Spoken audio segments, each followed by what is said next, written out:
Okay, we'll call the meeting to order, and I'm taking a guess that we need to approve the minutes. Yeah, in regards to the minutes, there is one misspelling of our guest, public guest. So we are going to correct that name. Other than that, we don't have any revisions needed. We have a motion to approve the minutes from last time. John, second? Second, okay. Okay, so all in favor? Opposed? Okay, pass the minutes from last time. And do we have a copy of the agenda for the screen?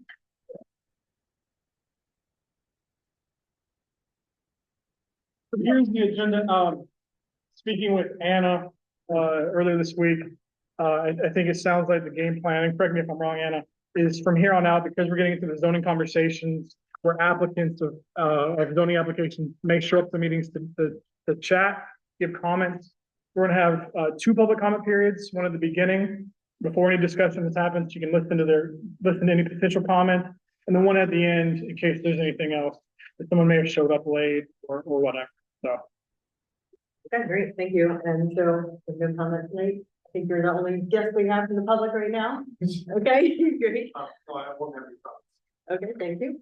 Thank you for being here. So it looks like, do we have any additional housekeeping? Eric, no? Okay. Anybody else have anything for housekeeping? Okay. Well, welcome everybody, and we can move right into the land use and zoning overview plus homework. I already did my homework. Excellent. Good, I appreciate that. So one thing really quick. So tonight, the purpose of tonight's meeting is to really give a better foundation for land use and zoning. I know we touched on it, I think, at our very first meeting. So we'll kind of dive in a little deeper. I will go slower at times, but if you have any questions, this is really another educational opportunity for you all. We want to make sure you guys are as comfortable as possible when you guys get ready to start doing your homework this next couple of weeks.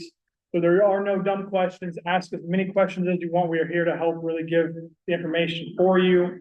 We'll talk about the homework in a little bit.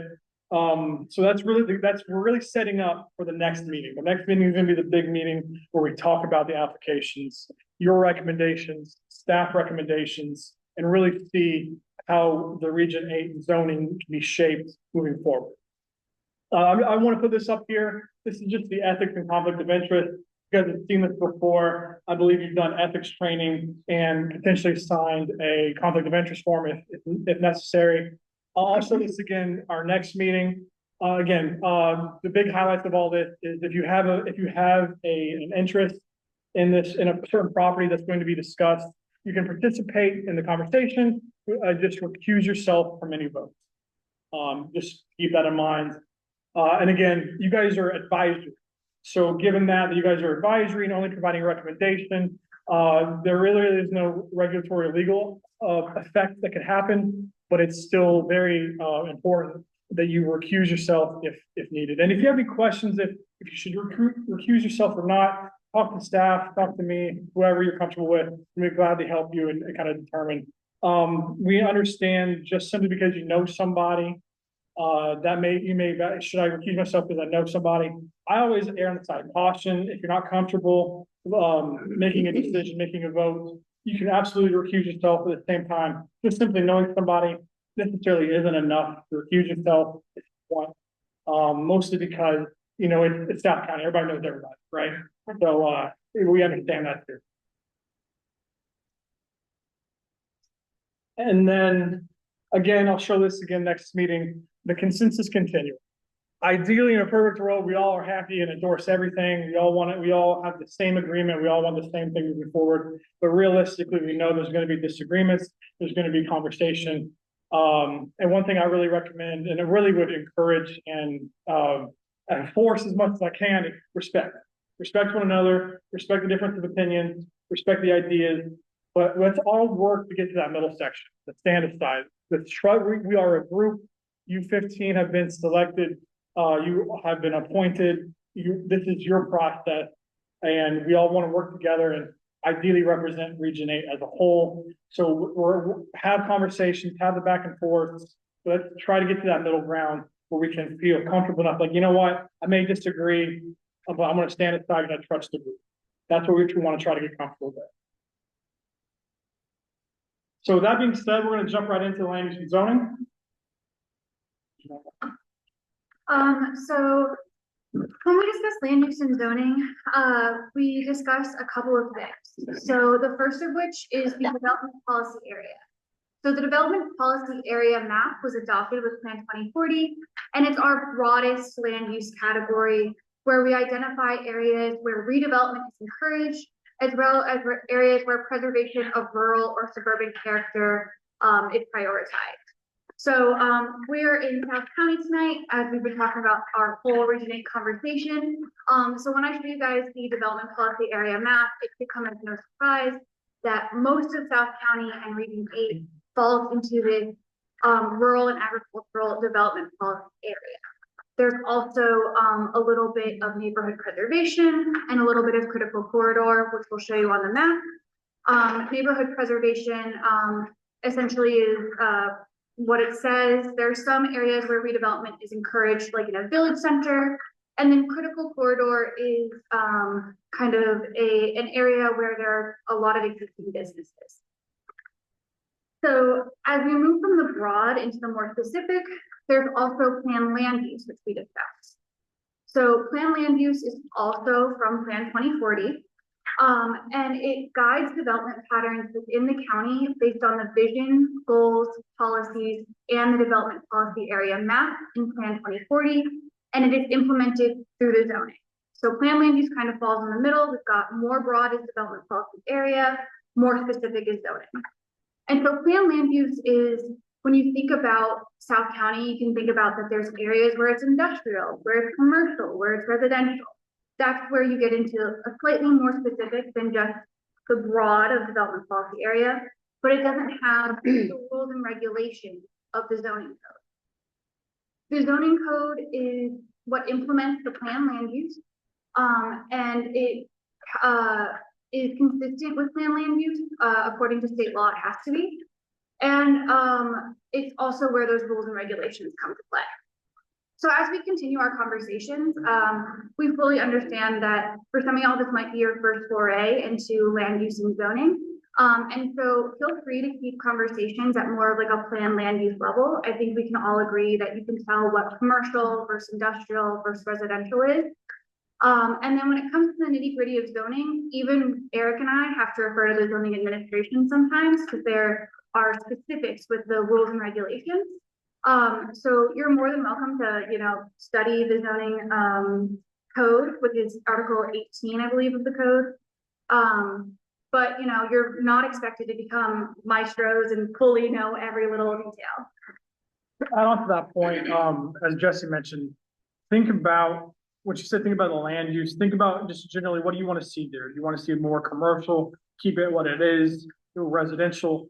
And that way, when we have a conversation, if it is a commercial use, you want to see a gas station, you want to see a restaurant, you want to see a bank. And don't worry about if it's a C1, C2, C3, C4. That's the zoning department. That will help us. But our goal, Jesse and I's goal for you all, is to understand what kind of uses you want to see. And then we'll take those uses, ask the zoning team, hey, these are the uses the SAC wants. What zoning aligns with that? That's the kind of a conversation we'll have throughout the process. Eric, can I ask, is there a cheat sheet somewhere that says this is what RA is, this is what R1 is, this is what, because I know you throw those out there a lot, and maybe I'm just the only one that's dumb. I'm okay with that. No, I just don't know what they all. No, that's point. And one thing you have online, I can send the link in the next email when I remind everybody about the homework. There is a great list, a bullet point of each category. But we didn't want to send that to you ahead of time because we wanted you again to focus on the bigger arching ideas. We didn't want you to get focused in what's a C1 or C2?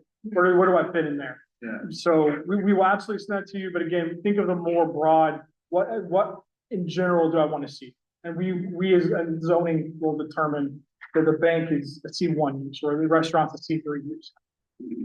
And that's okay. That's in code. We're not making that up like, oh, today this restaurant's looking at C3. This is for plan. This is for the plan use. This is not for like the one that the homework one.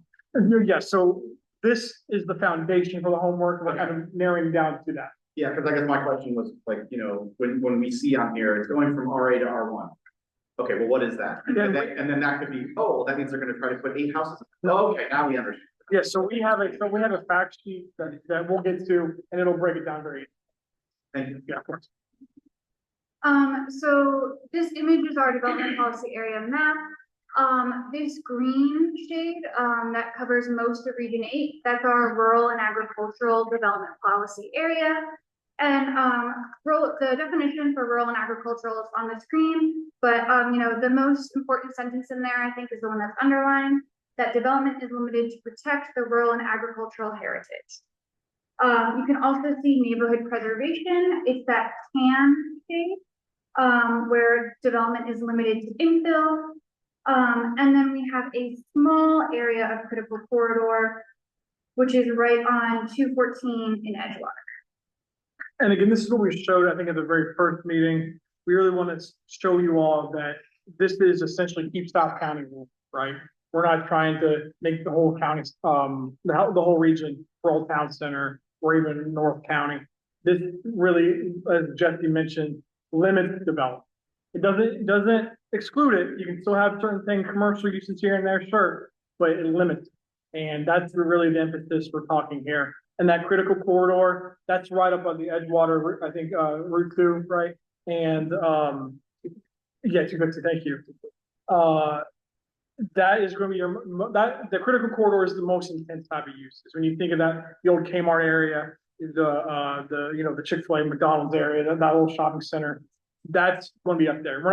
That is the only place in Region 8 that slightly underneath that little line. Everything else is, again, that limited development area. And then can you go over the neighborhood preservation? It says infill. What does that mean exactly? That's just accessory dwelling units? Not necessarily, no. So infill is, where there's the neighborhood preservation is, again, it kind of in between, but closer to the rural ag type of development, where you can have a little bit more types of uses. There's potentially more density, more intensity, but again, not as much as you'd find in the critical corridor. So you may find, a fast food restaurant or a local mom and pop restaurant, something of that nature. You're not going to find necessarily a Walmart or a Target. Kind of like Galeville, where they have a couple of restaurants. Correct. I think Galeville. That's what defines. Yeah, I don't really like the term infill as much with this, but yes, essentially. But to me, that's like you want to fill in the ditch. Exactly. That's why I don't like the term. But yes, it is that kind of medium type. Okay. And again, as you can see, though, that is mostly in the Edgewater area. Most, right? Most of the Region 8 is, again, predominantly that rural and ag, very limited development. Is that other little pocket, closer to Ruby, is that, where like the post office is and like Harvest Time and like the drag cleaner, is that like 214, we're going to the road? I believe so. I'd have to check on how to pull up the specifics, but yeah, I know exactly what you're talking about. Okay, I'm trying to like picture where else we. And then the Wasted Corner area is the other one down there. Yeah. Correct. And we'll talk about waste most of the night. That's different. Yeah, so Wakelands is our only village center. So it's a development policy area overlay. So it goes hand in hand with the neighborhood preservation where growth is limited to infill. But village center is an area where, redevelopment or revitalization is a little bit more encouraged. It's an area where we say, this place is a neighborhood, but it could use a little bit more work, especially because it's got that crossroads feel where it mixes residences and commercial pretty closely. But if you've ever driven through there on, oh my goodness, I forget the number of the road, isn't it Mount Zion Marlboro, the road that goes right through there? You drive through and you see some of the commercial, but you don't really feel connected to the residences. And so that's a good area where, it could be an area to maybe have some more connection. Because as you can see, it's kind of hard, I apologize because of the lighting, but it's not just the mobile home community, which is in the back here. It does come down to Mount Zion Marlboro, which is 408, and then across the street into this community to the south. So it is a mix of residential and commercial today. It's got the bingo hall, I'm sure you've all driven past. And so, yeah, we are going to talk more about this village center area later. But I think, the most important aspect to remember when you hear village center is that in this context, it is truly like a crossroads community. We're not talking town center, it's not big development like full town center. This is a rural crossroads community. We're not looking to really up the scale. It's more so what revitalization you guys picture for the future of this community at a similar scale to what's there today, potentially more connections based upon what, you know, I've.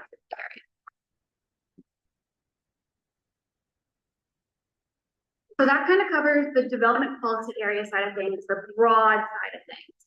So next we have some slides on planned land use, which is that intermediary area. So Eric is handing out some, the table that gives you the definitions of the planned land use categories. This map on the side is the planned land use map, and this darker green shade is the rural planned land use. So, we just saw the development policy area. Most of Region 8 is rural and agricultural development policy area. It should come as no shock that then much of Region 8 is the rural planned land use. Red generally is commercial. So you can see those pockets of commercial area down in Wasons, up along 214. And then the other colors that really stand out to me, to cover a couple of them, the lighter green is parks and open space, which is for our parks properties. The teal shade is conservation. And then the light blue shade is public use. So those would be things like the schools, any other public facility like the Davidsonville maintenance yard for county vehicles. Where are the conservation areas that are kind of really hard to see? Yeah, I think it's because of lighting. Up here, at the top, you can see a couple of them. They're in that teal shade. And most likely it's going to be a floodplain, like a platted floodplain. It can also be a property that's conservation in perpetuity because it might have some kind of easement on it that makes it that way. Generally, though, if it's just an easement, it doesn't necessarily always get conservation plan land use because there are really specific agreements to those easements. And conservation is intended for properties that won't be developed because they're conservation. So that would not apply to like residential agricultural preservation. Exactly. It would not. It would not because you're allowed to have your residence. Any other questions about plan land use? All right, so then we've got our zoning. So zoning follows and implements the planned land use map by regulating how property can be used. So like I said, all of the important rules and regulations are listed out in Article 18 of the code. And the zoning should be consistent with the planned land use map per the state's land use article. So Eric handed out a sheet that just kind of gives you the walkabout with if your planned land use is this, then your consistent zoning categories are that. And that's why when we mentioned at the start that y'all, I truly believe that by the end of this, y'all will be experts on planned land use. You'll be able to point out the difference between a commercial and an industrial. But like I said, even Eric and I can't always point out the difference between some of the more nitty-gritty zoning regulations. So if you make it your life mission to become an expert on the zoning code, more power to you. But if you just want to feel comfortable with that planned land use, we totally understand.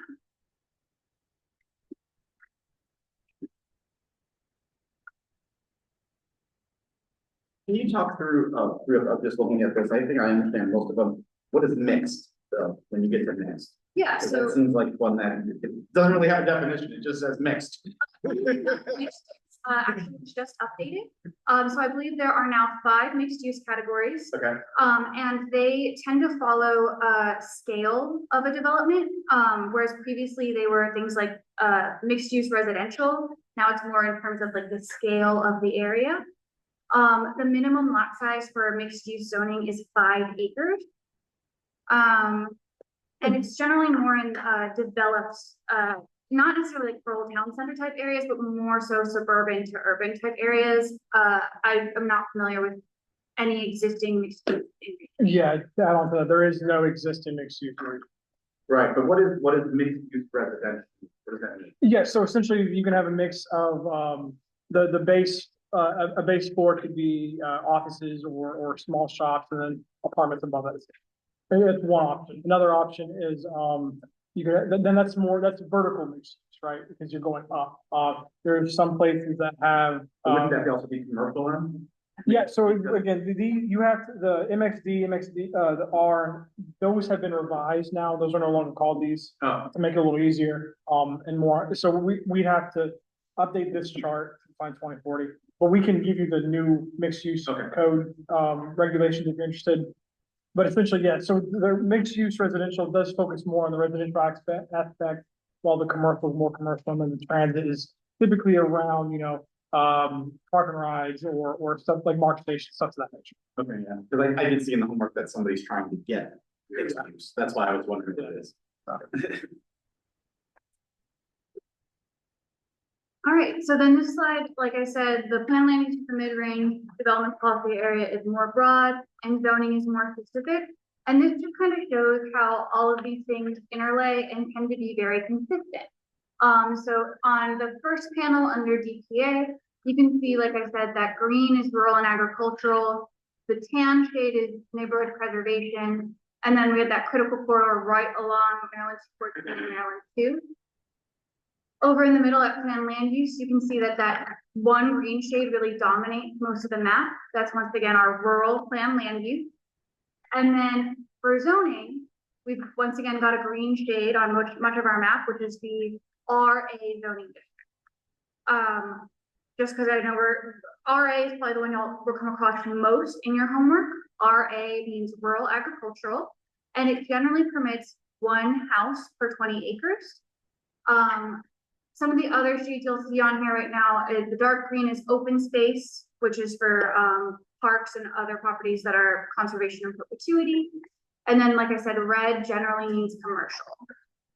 One thing to add on to this that Jesse kind of touched on and touched on at the beginning too is she mentioned that the land use and zoning have to be consistent. That's a state law, right? So what this here generally shows is consistency. You go from rural agricultural DPA to rural plan land use, and then the rural plan land use needs specific types of zoning. Okay, what's in this chart? RA matches the consistency, which makes it legal through the eyes of the state. So when Jesse touches on some what we call consistency changes here in a minute, this is what that is essentially, making sure everything is consistent, everything flows, everything matches the piece of paper I just passed. Is that conservation area, because it wasn't on the last one on the far left, that's the new Buxton corridor, is that what that is, or? Yeah, so over here it's parks and open space plan land use, so it's most likely owned by the development, or I'm sorry, the Department of Recreation and Parks. And then it's this dark green shade over here, which is OS zoning, which you'll find on most of our parks. Question about RA. Yeah. Cause I noticed on some of the applications and then also like in my own house, so like some of the houses are commenting on the applications that like their neighbors are on 2 acres, but they're like, we want to be that low density, and they're not understanding that those neighbors are still RA agriculture, so there's a agriculture, and like my house is a single house on 2 acres and we're RA. So was that like an old, like grandfathered in type of thing, or like how did that happen where there is this confusion? So there are a couple of things that could have happened. It could have been a grandfather issue, but also, and most likely what we see a lot down here is a lot of these homes predate the zoning code, and a lot of these lots predate the zoning code.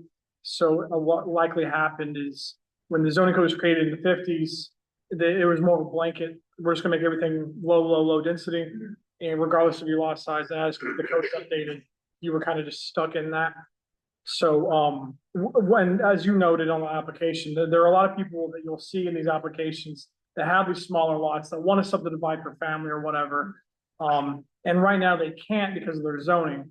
If they were granted a zoning change, they could maybe. We can talk about that with the environmental regulations, et cetera. But one thing that we want to keep in mind as you guys are looking through these applications is not only look at the area of the zoning and see if you want to change the zoning of the area, but you can also think of recommendations outside of the zoning. I know way back in the day, there were family conveyance laws in the county. Those are no longer here today, but it's something the group may want to discuss potentially is if someone is going to subdivide for a family lot, it's something like that you guys want to do or not, that's again, no, but for the purposes of that, your question, it could be a multitude of things. One of the barrier. In the 1970s, the county zoning map was developed pretty high density. They concentrated in Limburg, Limburg, Stockburg, but even in the southern part of the county, they had expected a huge population, even more than we had. So we obviously didn't go that. But by the 80s, they realized they didn't want to. So they, the planners and then the county council followed the rezoning the southern part of the county, and the lake shore area, the northern part of the county. Where you are today, in order to protect our home. It doesn't say though, so there's a lot of lots and already for the family and the smaller but you know, going forward, we don't want to see large subdivisions. Another thing that restricted growth, even if you have 200 acres, if most of the southern part of the county is four, I mean, four.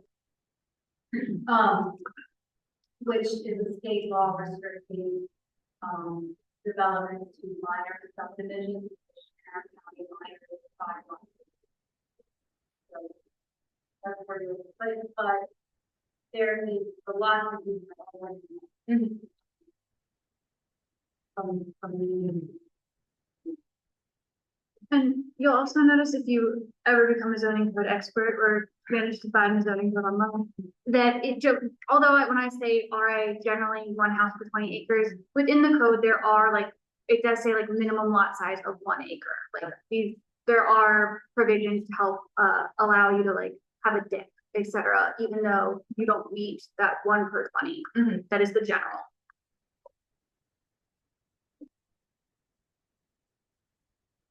All right. So this graph just kind of walks you through how recommendations may come about. So you read it kind of like a book, but it's a chart, so it kind of goes back and forth. So if we start with the adopted plan land use in DPA, which were adopted with Plan 2040, which was adopted in May of 2021, then you'll see that, like Eric said, we have to have consistent zoning with the plan land use and the development policy area. So we may recommend a zoning change because the zoning that is there today might not be consistent with the plan land use. Alternatively, we could say we're going to retain the zoning, which might result in us recommending a change to the plan land use. Keep that consistency. There's also an opportunity for comprehensive zoning. So that would be things like the owner applications y'all received for homework. If staff through or you guys through your communications with the public and being out there and talking to folks, or just your knowledge of the community, know of a public need or benefit, there you can make a recommendation. And there's also a comprehensive review by staff, which may result in some recommendations. And To add on to that, the comprehensive zoning review process, there are evaluation criteria that staff uses, and that we created fact sheets, as I mentioned on the email. The fact sheets include that 7 pieces of criteria, so you can kind of see what the criteria are if you haven't looked already. It is on the hub site for all to look at. So you can, if you have questions about that, feel free to ask me. And that's from Plan 2040 as well. So this recommendation there in the center, that would apply to a specific property only, not a swath of land. you could do a swath of land. It varies, this is a comprehensive approach. So, sometimes if we get an application in and we can say, oh, well, let's look at the neighborhood around it. You could recommend for a neighborhood. You could just say, oh, well, we're going to take these two together because they're in the same boat. This is not, there's a different process called piecemeal where one person would apply for just their property and we would talk about just their property. This is a comprehensive update. So if in looking at it, y'all decide that you do want to make a recommendation for a neighborhood, that's not out of the realm of possible.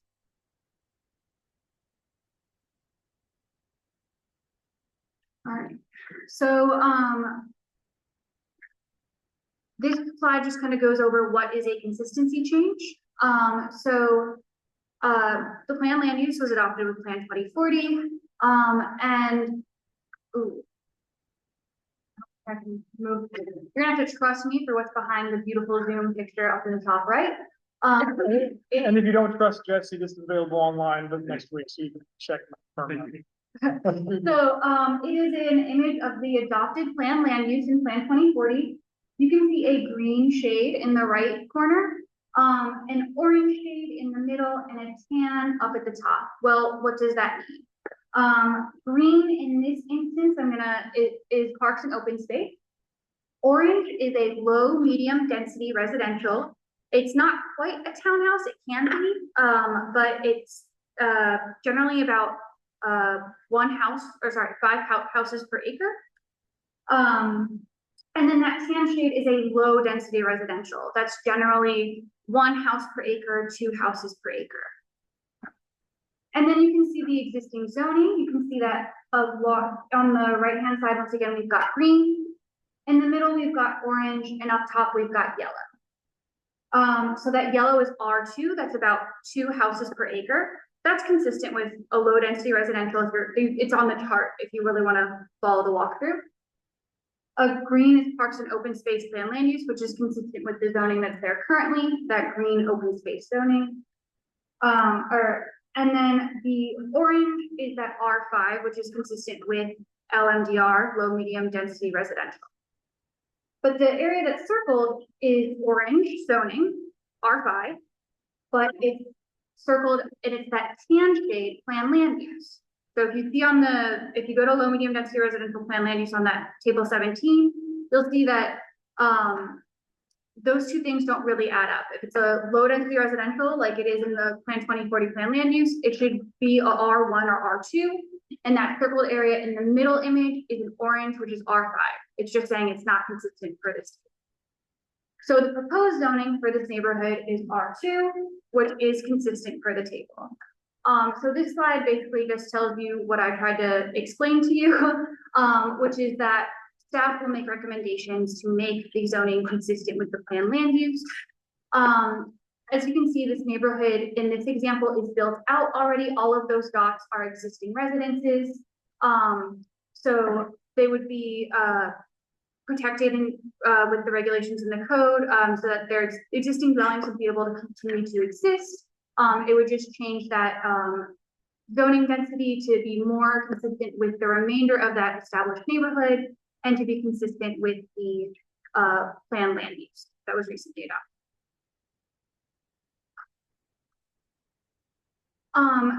One thing that you'll notice, or you may notice, is that oftentimes our zoning map tends to follow parcel lines. So in this case, we are looking at a park. It is this lightning bolt-esque shape that's kind of green. And it's kind of hard to see in here, but the park is mainly open space zone, but there is a small area on the edge where it is zoned commercially because it's next to some commercial buildings. And so that happens sometimes because our zoning is held in an online platform. And so it's open to sometimes walking away from those parcel lines where we want it. And so through this analysis, we often see that we need to just snap the zoning lines back to be on the parcel boundary. So in the image on the right, you can see that we've extended the open space to cover the entirety of the park. You can buy your hot dog next door at the commercially zoned place, but not on the park today. I kind of consider this as adjusting a picture frame. If you had a picture frame that was there for a while, then you can see the old dust marks. Just kind of put it back so you don't see the clean wall. You're covering up the cleaning for dust. That's essentially what we're doing here for a lot of these. And then, so another big piece is the open space. So one thing, when staff started this region plan process with regions 2, 4, and 7, we really wanted to make the open space zone stronger. And what do I mean by that is to dedicate open space to what it sounds like. Parks, potentially community areas, floodplain, conservation lands in perpetuity, stuff to that nature, to really strengthen that to have open space be open space. What has happened and what you can see in our zoning code is what we as staff believe is from in the 70s. I think with the 70s when the zoning, or in the 1980s when the open space zone was created, it appears that the open space zone at that time was potentially put on the FEMA floodplain maps. As we all know, FEMA floodplain maps adjust regularly. They shift, they change, they move, and it doesn't always align with the open space zone as we see it today. A lot of open space zone that we see today is arbitrary. It's just there. We don't know why it's there. We don't know why it was created in the way it was. So what staff initially tried to do was remove open space on certain areas of properties that did not have environmentally protected features, right? Or that did have environmentally protected features. So, and we relied on the code. The code has the development regulations. We can't build in the critical area. You can't build in floodplains, all this other stuff that we really wanted to rely on the code for the code to do its job, right? Now, what we've heard recently in the Region 9 process is that there was a lot of concern that from members of the public that don't necessarily believe that. For whatever reason, they don't think the code is strong enough to adhere to that. So what we are doing, we're looking at open space zone that's 20% of a property that has 20% of environmental features or more. So what essentially that is if there's a lot of environmental features on a land that's also covered in open space, we're keeping that. If it's less than 20%, we're recommending to make it the entire consistent zoning. And so if there's a little bit of open space on an R1 land or RLD land, just a little bit, maybe 5% of the whole property is open space, we are recommending the entire property be RLD. And we're going to rely on the code to protect the environmental features, streams, the floodplain, stuff of that nature. So in a case like that, like you own a property that has, say, 15% of the floodplain, and you want to build a residence, would the code building that residence on that part of your parcel is correct? Yeah. Okay. Correct. So yeah, if there is a stream around the middle of your property, if you don't have open space on that stream, you still can't build on the stream, essentially. And generally speaking. So one thing we have learned is while you still can't build in the environmentally protected areas, there are some properties that are actually, if someone tries to build a deck, they need to meet setbacks. Sometimes the OS zone negatively impacts those setbacks, and it does not allow for the property owner to build a deck, for example. Simply and we've done, for the Region 9, we did an analysis of if we removed all the OS, how many houses could be built? And I forget the number, but it was so minor. And we looked at almost 1,000 parcels. I think it was less than 10 houses could be built with if every OS was, right? So we're doing this does not increase buildability, if that's the word, development potential, I should say, right? So yeah, that's that I wanted to throw that out here. So if you see some open space removed, and from other regions anyway, this reversion and strengthening the open space has actually seen an increase of open space throughout each region I've worked in so far. So even though you decrease the amount of open space, you're saying, I mean, I see where some is increased on some parts of it that must make more sense. Mm-hmm. The net effect you're saying is some more development, but not. Technically, yes, but so minimal. Okay. Like again, I think we looked at like I said, 1,000 parcels for Region 9, and I think less than 10 houses were able to have been built. But we didn't move forward with all 1,000. We reverted some of them back, And that we reduce the number even more. And that's mainly due in part because there's a really the line is arbitrary, and that open space is not covering environmental. So, moving it. And in this, in southern part of the town, that would be. Because the one is created. But it might be a long. About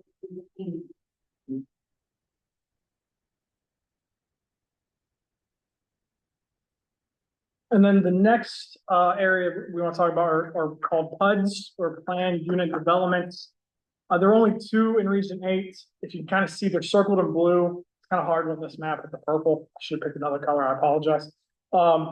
But these are areas where they have very unique agreements that are executed with each PUD. Staff has not recommended a change in any PUD at any point through this point. Just because of the unique agreements there, because they all kind of share density and development regulate. It's a very unique process. Everyone does it a little differently, but we up until now, we have not recommended any changes in the PUDs. And if you have more questions, I'd be happy to answer. I'm not super well versed in the PUDs, but I would be happy to give you information.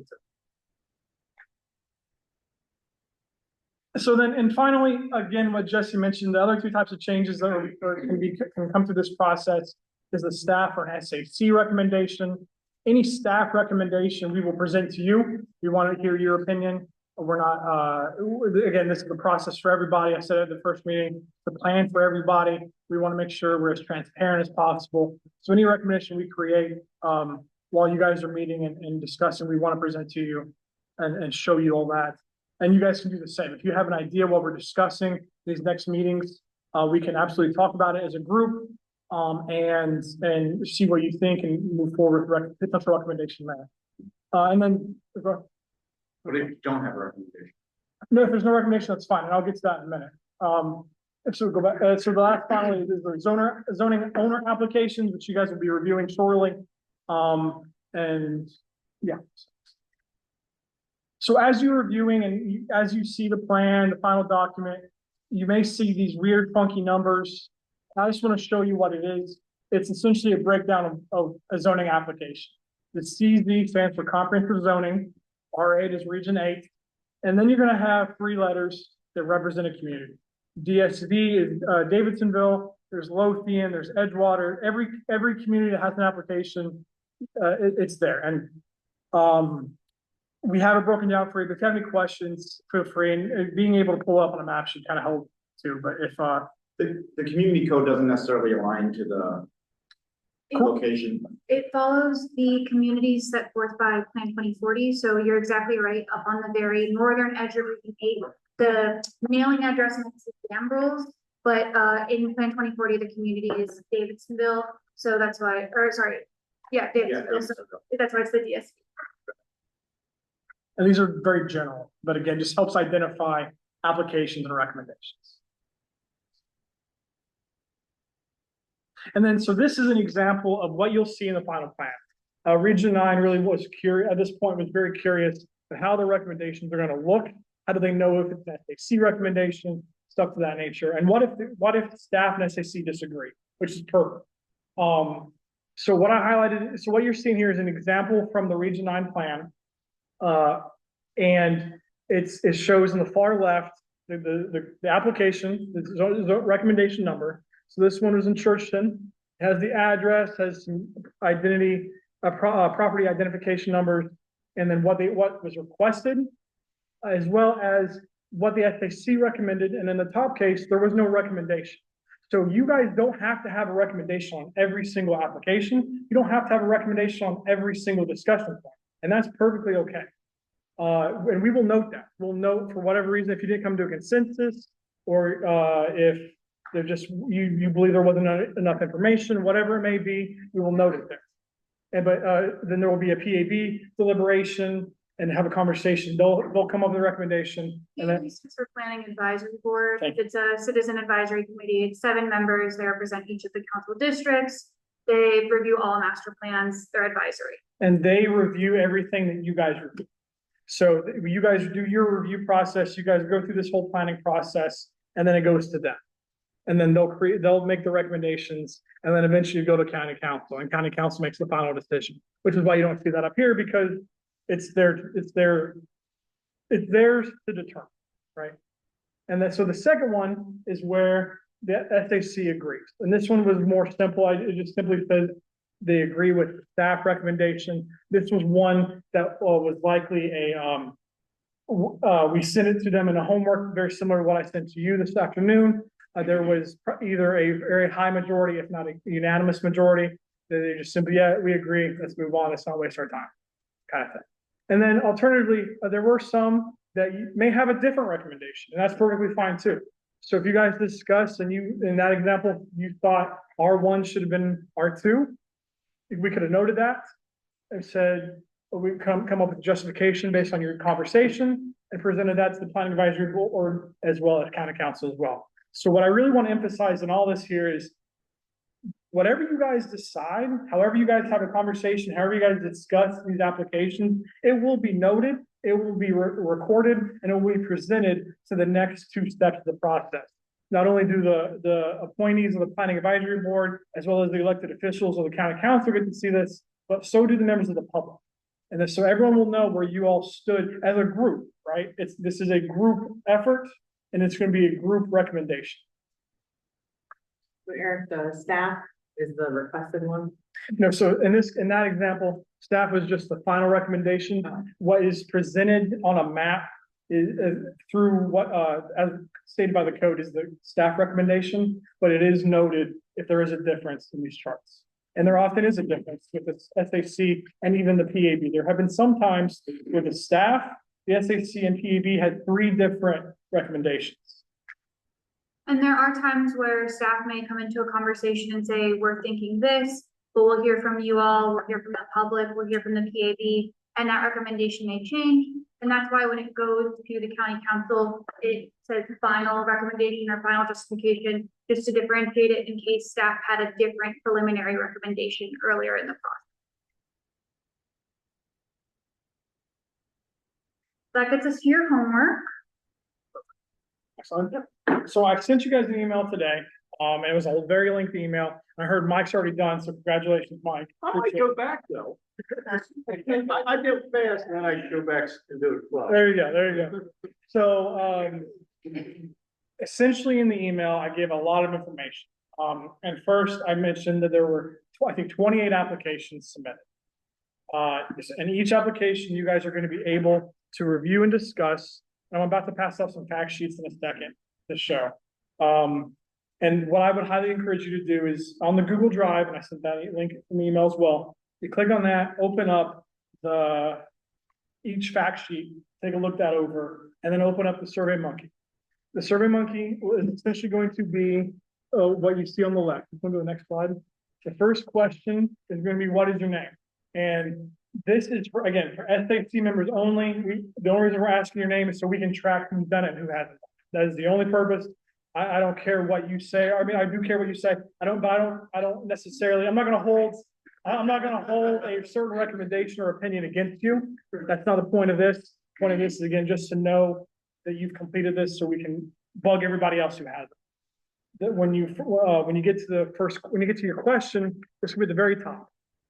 You're going to see the size of the property, the current or adopted zoning, aka the zoning that's here today, right now, the current planned land use, again, the land use that's here today, the recommended zoning by OPZ staff, and then with the applicant requested zoning.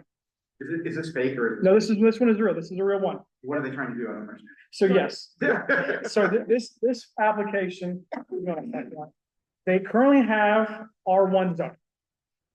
And they apply. These are screenshots from the survey, Yeah. by the way. Okay, yeah. No, I'm good, okay. Yeah. So as you can see, it's kind of hard to tell here, but there's a blue X on the corner, right? Yeah, right there. The blue X, that's the property. Each of these on the Survey Monkey will have a blue X or identifier showing you where the property in question is.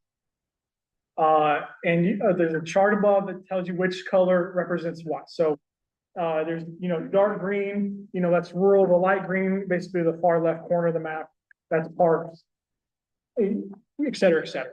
So this applicant has applied for R1. They currently have them. And I'll let Jesse talk in a minute, because she's talked with the applicant. But we have had a few people through the process simply apply and say, hey, I want to maintain what I have. But I'll let Jesse continue with her conversation. So y'all have access to in the fact sheet their justification directly from their application, as well as another question where we asked, it was very similar. So some people put what is the reason for why you're doing this? So some people put the exact same thing in both boxes. Some people put slightly different things. So I gave you access directly in the fact sheet to what they told me in the application. In this case, I was also perplexed. Why would you go through this process to request R1 if you didn't have one? So I sent the person 2 emails and I even gave them a phone call.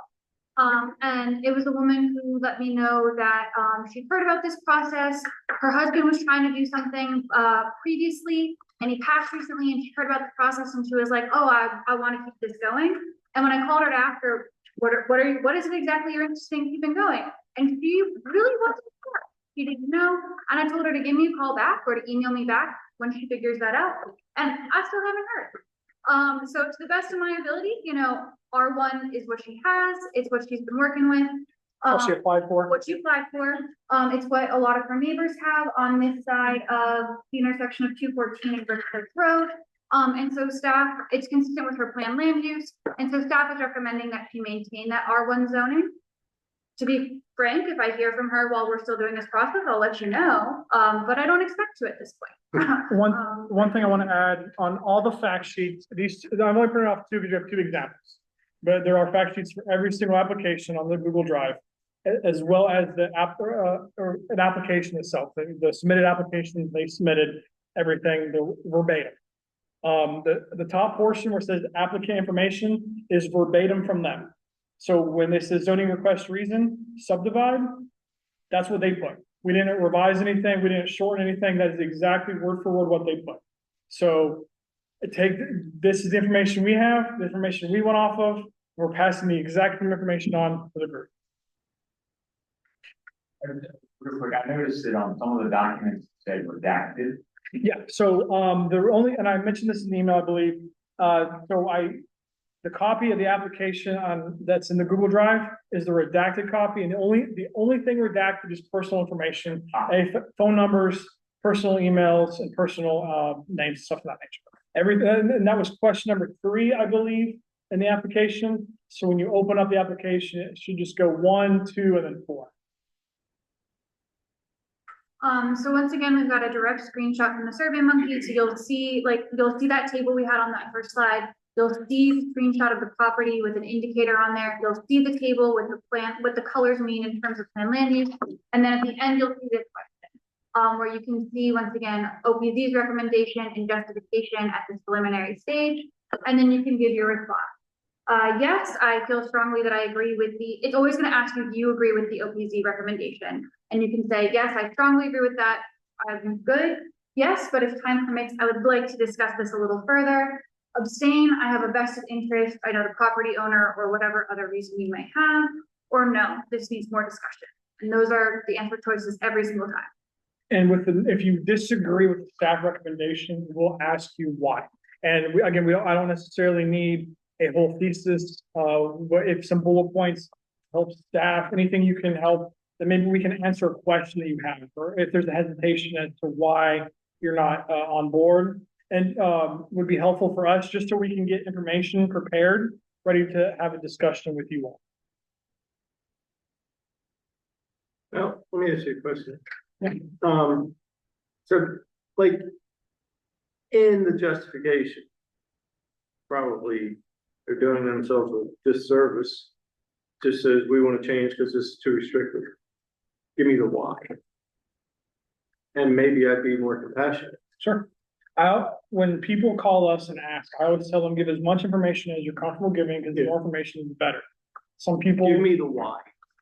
Give me the why. There's no why. Yeah. And we can reach out. Well, Um, in that case, but that particular one that you're looking at, it says see terrain response letter attached. What is that? That's the, online. yeah, It's online. folks were, there's an area where folks can submit an attachment. And so it can really be, it's, you know, a doc, a PDF, an image, what have you. So one time somebody just sent in like a little flower with their application. They have sometimes folks have like a whole long explanation, and so that is available on the drive. And again, not every application submitted an attachment, but ones that did submit the attachment is on the drive. Alright. So anything that was submitted to us, we pass right along. Thank you. So we just have one more example. Oh, sorry, yeah, go ahead. Question about this one, because I just pulled up the letter on there, so if they're saying they want 4 buildable lots, and they're saying it's within RLD would allow it, is that? Is like, how do we know that like, would RLD allow 4 lots to be built? Yeah. So on the fact sheet, you can see that they requested zoning RLD. It tells you right next to it, what does it stand for? And generally that it's 1 house per 5 acres. So I'm not great at math, but if you can, if they have 48.7 acres and they're going to 1 house per 5 acres, you can do that math. Keep in mind that most likely they are in growth tier 4, so they would be limited in how many subdivisions they can have. So that's why, you know, it's roughly 50 acres. If they go down to 1 per 5, you think 10 units, but because of that growth tier 4 situation, they're really limited to 5 new lots, 5 lots total. Generally, some are grandfathered. Okay. Thank you.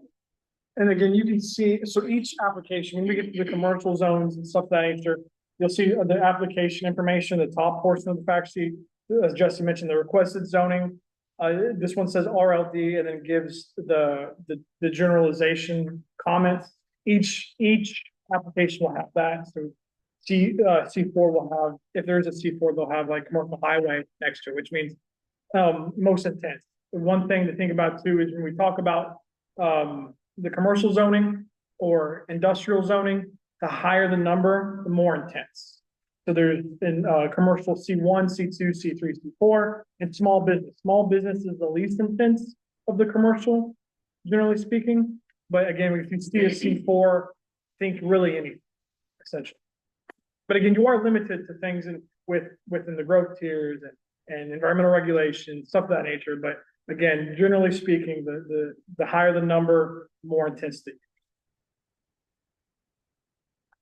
So this is just another example that you guys will see on your homework. So once again, we got our acreage, that the adopted zoning, adopted plan land use, the OPC preliminary recommendation, and the applicant requested zoning. You guys have your fact sheet in front of you. And once the slide changes, you'll see the location of the property. So once again, we've got a table kind of explaining what the colors on the image mean. And then the property is this one right here. So just because it's kind of hard to see in this room, for the most part, this map is showing a dark green shade, which is that rural plan land use. There's some ribbons of conservation, which most likely is following a platted floodplain. And then there's some specks of commercial up towards the north. And so in your homework, you'll be able to analyze all of the information on the fact sheet, in their application, in their attachment, if they have one, and you'll be able to respond to the questionnaire. And yeah, the questionnaire will just help us so that we can really focus our conversations next time on the ones that need the most discussion, because if it's an application that everyone who responds says, yeah, I agree with the staff, it doesn't necessarily need to be our top priority that time. We can start with things that require our attention. Yeah. So for this applicant, if the RLD request is not approved, they still are able to build another dwelling based on their age of right? Potentially, it would really come down to, you know, the development review that would occur when they submit an application, just to verify that they have a proper survey that verifies their acreage, to check on those environmental regulations, etc. By the numbers that we have currently, I would say yes, but I haven't done a full review that would go into a development review to ensure that. And that's the thing too to keep in mind is while people say they want to do certain things with the zoning change, we can't necessarily evaluate ideas. We have to, we're not going to necessarily go through, make this application go through an entire development process just to make sure that's fine. If they apply for a zoning change because of the, we'll look into some general ideas to make sure, you know, generally that seems, you know, like feasible, or not feasible. And we'll mention, like, it's not feasible because of X, Y, and Z. Like we hear a lot of people in other parts of the county, say they want a zone change to commercial because they just, I don't know, want to expand their business. But then, you know, a few months later, if the zoning happened, they sell the property, new developer comes in, et cetera. But there are also, on the flip side, there are people who do what they say. So there are people who do what they say as much as there are people who don't and just move on. So we don't, what I'm trying to get to is we don't go through that whole domino effect because we don't, that's not part of this process. Does that make sense? I know we kind of flew through this, so if we want to take a minute to kind of digest it or if you have any questions. I do have a question. Yeah. So as we finish up this, when the OPC recommend, okay, why are there some that OPC hasn't even recommended yet, even though you guys have factions? Because there are some ideas that we want to see what the group has in this area, in those areas. Because you guys know the communities better than we. So if there is a potential change in character of the community that you guys think should happen, we want to hear it from you. We want to see what you think, or if you think this should stay exactly as is, great. And there also there could be potential questions we're still trying to get answers from them. Potentially. So yes, there are a handful of applications where it'll simply say, I acknowledge this will be discussed in the group. Next slide. So what Jesse was mentioning too with the SurveyMonkey results, this is a Region 9 example that was, we asked the group their opinion on a certain zoning application. And this one I picked because it was a break that had a little bit of everything.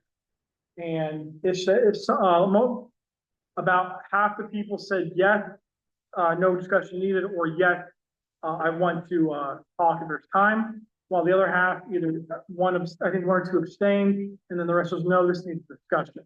So when we see these results come in from you all, we're going to create slides like this. We're going to show you this slide 28 times. Well, maybe not 20 because some of them are discussion anyway, right?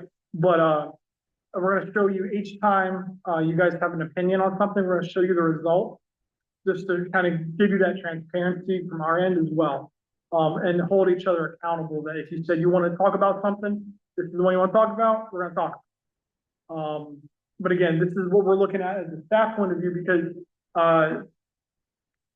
as noted in the charter, I think it's 2/3 of the SAC need to vote for it to be called a consensus. And even if this one was 100%, we would say, hey, all these, we're going to group them all together. Essentially, so these all have 100% agreement. Are there any ones that people want to pull out and talk about real quick, or can we vote on these as a whole and just move on and be done with it? So that's the kind of the point of this, to really understand which ones are ready to be done and put to bed, or which ones need more discussion. Just to clarify, when we we're answering if we agree with your guys' correct recommendation, not if we agree with the applicants. Correct. So yeah, good point. So if you agree with the applicants and not the staff, if the staff and applicant are different, and you agree with the applicant, say no. Say no. That last slide, that was like, staff recommendation was that RA. Yes. Which is different from what the applicant wants. So, correct. Okay. And the way that the SurveyMonkey is set up, if you're doing it on a phone, it might be a little bit complicated, but if you're doing it on a laptop, it'll show this at the very top, this a little bit further down, and then this all on the same page. So you'll have all the information in the SurveyMonkey in one place.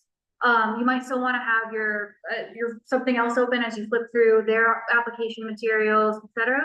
But all of this is laid out in one page, so you can reference it all and be sure, like, you can see the table when you're responding. Can you assume, and again, this is just as I look at some of these, when it says, I wanna go from RA to R1, and the area is 5 acres. So does that mean that if they wanted to, they could put 5 houses then when they're done? Depending any environmental regulations, Even if they say they're only gonna put one. even if it's only gonna put one, yeah, but They could do 5 then later because they're now R1. assuming there's no other regulations, yeah. Absolutely. But again, if we're talking about the first example, that person already has R1 anyway. So. No. Yeah, you know, I got you. Cause I see there's a bunch of those in here where they're going from like RA to R1 or RA to R2.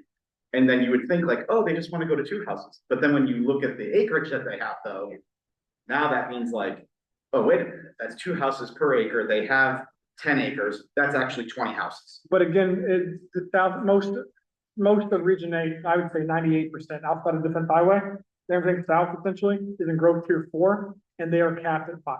And also you have to keep in mind, like, they might have 20 acres, but it has to work. They have to be able to like Yeah. septic and all that. Yeah. It's not like they're connecting to a public. No. Then I'd be like, yeah, okay. Yeah. Funny you say Yeah, that. but theoretically, that's what could happen. It's funny you say that, because my property, if you look on Google, so it's about 28 acres, okay? So the guy who was there before, God rest his soul, he actually subdivided it. I have a subdivision for 7 houses. He did 42 perks, 2 pads. 2 pads. Oh, wow. But theoretically, I could put in a little package wastewater treatment plant. But I'm not gonna do it. But I found it weird that he got a subdivision before he perked. I don't understand it, because 42 perks is pretty expensive. Sure. But it'll never get to go. So on that theoretical example, is there any conditions that can be put on the approval? Let's say they only ask for 2 houses, but they have the ability to do 5. Is there any teeth where any approval for the 2 only means 2? So to my knowledge, no, zoning, you can't condition zoning like that. There could be covenants put in place later, but those are difficult to enforce. Unless Cindy has any other, Well, we're not permitted. yeah, 2 different private properties. That actually raises the other.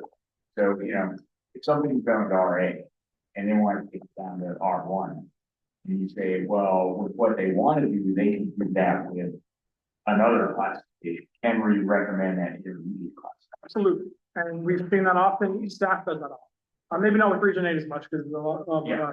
but Region 4, for example, we did Region 4 and then Region 9, we did middle ground a lot. So there, again, and that's a good point. So if let's say this example, well, this one's not the best because there's no in between RLD and RA, but say there was, and staff is still recommending RA, you're like, no, I want the middle ground, say no, and say, hey, I want the middle ground in the justification. So, again, this is a very collaborative effort for us and the group to work together, as well as we will have separate recommendations, as I showed earlier. But again, this is a conversation that staff wants to hear. Staff is very understanding of the community, and you all being, pillars of your community, understand maybe the people and the areas a little bit better than we do on a more academic sense, or on a more sense that we don't live down here or work down here on a daily basis like you all do. So, which is often why sometimes we change recommendations based on conversations we've heard from the SAC. So there were, for Region I, for example, there were a couple of areas where we had a recommendation the SAC disagreed with. We heard, we listened, and we ended up changing our recommendation to match the SAC's.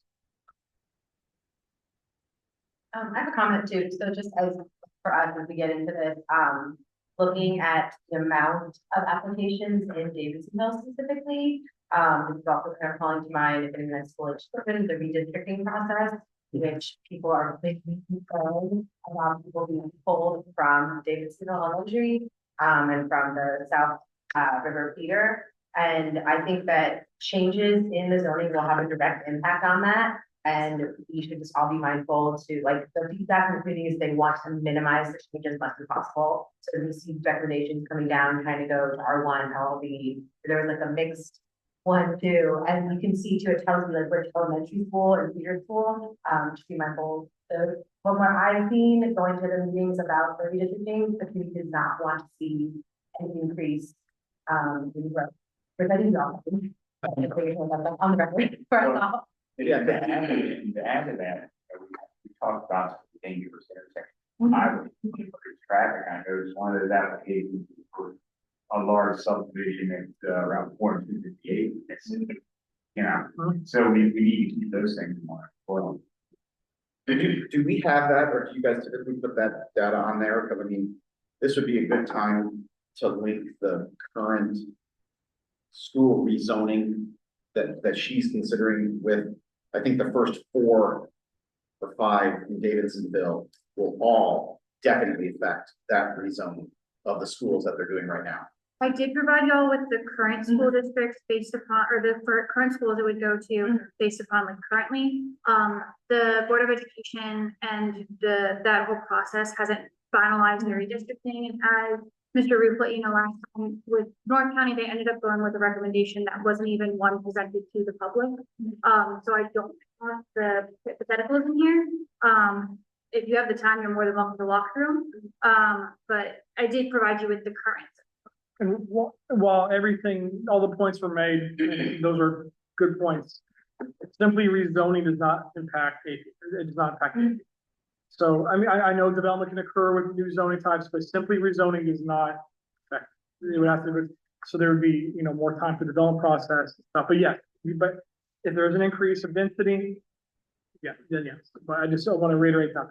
Yeah, because I mean, you're right, it doesn't, but it does at the same time, right? Because if the rezoning is to the, what was that one I asked you about? Mixed Use, yeah. Mixed use residential. And they're gonna plop it right in the middle of a school district that is 110% overmanned right now. That has got to affect the schools, because you know, by going straight to mixed residential from RA, that it's gonna add a whole bunch of houses. There'll be no need to rezone it to that. They would have, so they would go through the APF regulations at the time of development, and I think Mike gave like a really good example for why. Because in his example, the house got approved for 7 units somehow, but they couldn't perk, they couldn't develop. So that's why you go through the APF when you're going through development. The zoning doesn't automatically trigger the APF. But I get what you're trying to say, or I get what you are saying, sorry. And what you are saying is that development were to occur if it gets there because of the zoning has changed. Then yes, that does affect, but that's after a whole long process. Yeah. I know, but, and that's an F, it's a big F. And a lot of, a lot of region 8, it's a big F. I have a question. Yeah. So, guys, the only like new development in Davisville I can think of, I know the next thing, but that neighborhood that's on like Rendition's golf course that was built several years ago. Like, what was? I'm just now thinking about like all of this, and I've never really thought about already and all that before. How did that get? Was that already subdivided? Like, I guess not that you guys are specifically about that neighborhood, but thinking about like what we're talking about now, how did that go from like empty, abandoned land, that's kind of what it was, to, and then 2025, was there that now felt. Yeah. I'll have to look into that. I mean, but there is, again, maybe there were lots there that were allowed to do that. Maybe it was, again, pre-zoning code, between zoning codes, between council. I mean, it could have been an administrative hearing thing, could have been a lot of different aspects. So if I can look into that for you and show you. Yeah, I'm just curious, like thinking about. There's a new one, I think it's like South Taylor or something. yeah. And yeah, I forget how many people, but there's a bunch of new houses, and I am confused how it is already down here, how we're allowing all the houses. Yeah, I don't. A lot of times, so sometimes there will be lots that exist that haven't been developed yet. So in Mike's case, they can't develop because they can't perk. But sometimes if you have a legal lot and you can meet all of the development requirements, you can develop. It's harder for subdivisions in some cases because you have to have the legal lots existing, or you have to have a lot of land in retain. Didn't we talk about last last time there was a sunset clause on development? Yeah, Did that apply potentially? Where they applied and they were like, not granted that, but then, oh, if you wait like 6 years. Yeah. Yeah. again, I'd have to look at it potentially, I'm not too, I'd have to look into the example that Abby gave, and I can get you information. So if, quick line here, fine, this may take a minute, where the computer's a little slow connecting, but I wanted to, before I forgot, I wanted to kind of walk you through my instructions on the email. I know sometimes the email is a little more like, what the heck kind of thing.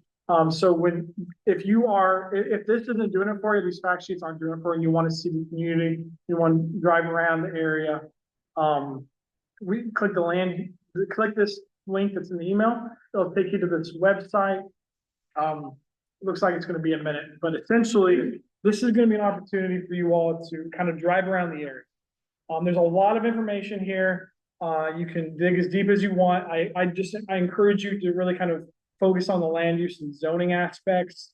Don't necessarily go into the weeds, because it can be really easy to get in there. It may be hard to come out, right? But when you're here, you may have a prompt at the beginning that says just click OK or whatever. When you click OK, click on find a location, and then click on search for a parcel. And then here on each of the applications, you're either going to have a tax ID or a address. The tax ID or tax account number is the very top line. And then you type that in, and then I would wait a second, and then you may see a box pop up underneath. If like just like this, see, and then what I would recommend you do is click on the address on that box, right? Because this is sometimes complicated, not the most user-friendly tool, but if you click on what pops up, 99 times out of 100 will take you to the right location. And that's the most important thing about doing this. And then you click the search button, it'll take you there. It'll take you where you put, and you can see the area. When you're here, click the X in the top left corner. And then you can click layers. And then it'll take you to an area where you can put a search bar. What I would do is put zoning. You can type in zoning, for example. And then one thing to make sure is you have to have the top one clicked as well. That's what we call the parent layer. The parent layer controls what is visible underneath and not. So if you just click that second one that just says zoning only, you're not going to be able to see. You need to click both.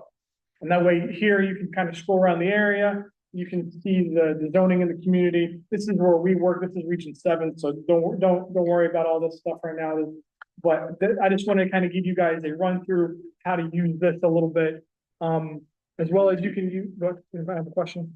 So yeah, just kind of give you a run through of a practicality of what I said in the email to help kind of give an example. And that way too, it's recorded. So if you get home tomorrow or this weekend or next weekend and you're like, what the heck, you can kind of come back here and maybe see this as well. So I know that was a lot of information. If you want to take a few minute break, we can kind of come. I'm sorry, on the homework last piece. Yeah. So the one that said we're going to discuss, that's going to be the next meeting? Because Yes. there's no other option than to click, we'll discuss. Correct. Okay. So so again, the applications the applications with no staff recommendation are automatically going to be discussed because we want to hear from you all. We want to hear what you guys have to say. So simply just click the button that says, or click the circle that says I acknowledge to be discussed, and then move on. More about the next meeting. So the next meeting is April 24th. So yes, right now the meeting is April 24th, but I was going to ask the group, are you able to meet May 1st? Why April 24th? That's what the date. Not the first Thursday. It is May 1st. But so. But I think it's May 10th, which is a Saturday. So What I remember. of the meetings, I think when we sent out everything, initially we asked if you guys could meet the April 24th in our application. But what I'm asking here today is, can you guys meet the first Thursday in May? Mary. Is that May first? Yeah. May first, can you all meet May first? Yeah. Instead, yes, we're not meeting, this is the only April meeting today.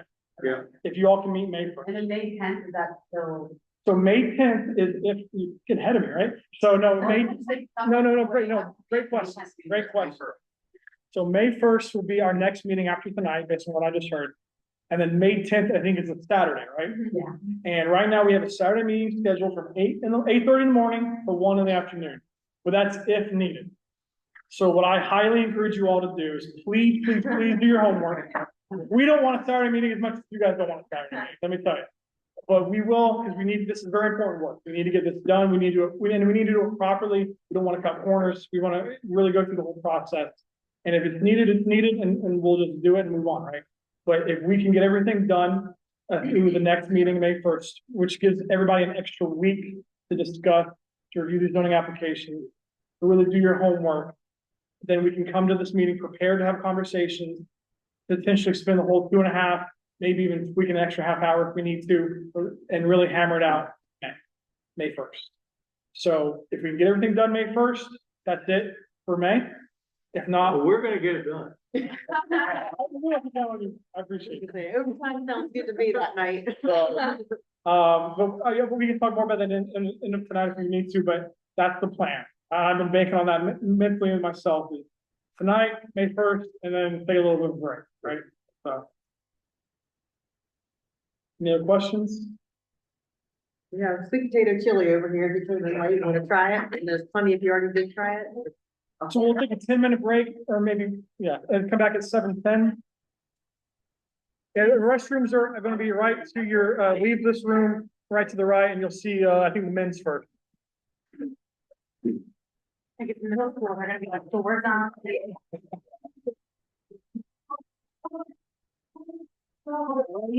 Heading out early. Doors.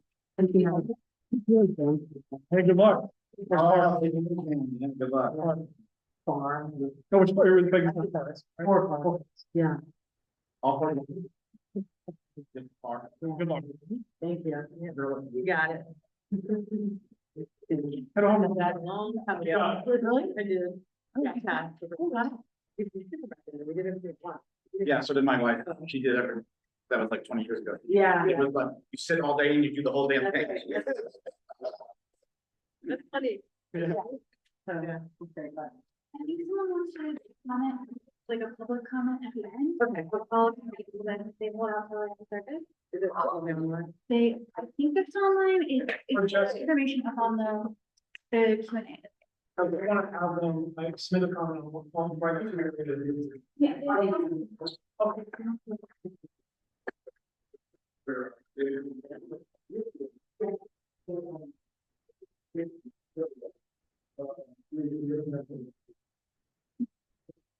Yes. I think this is the one.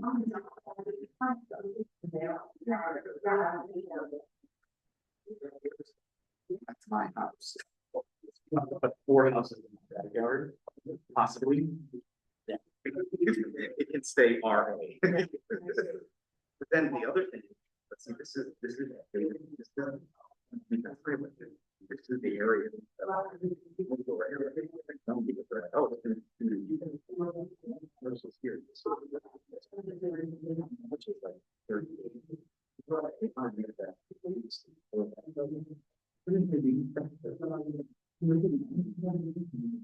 it is, it's called mixed residential.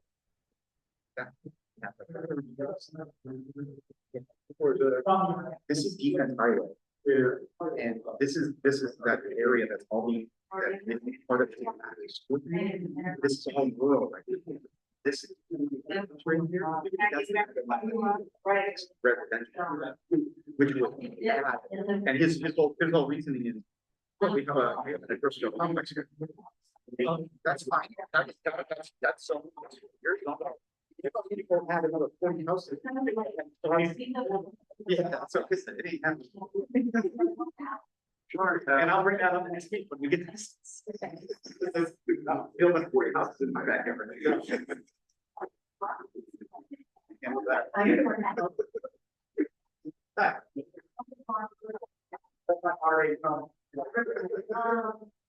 There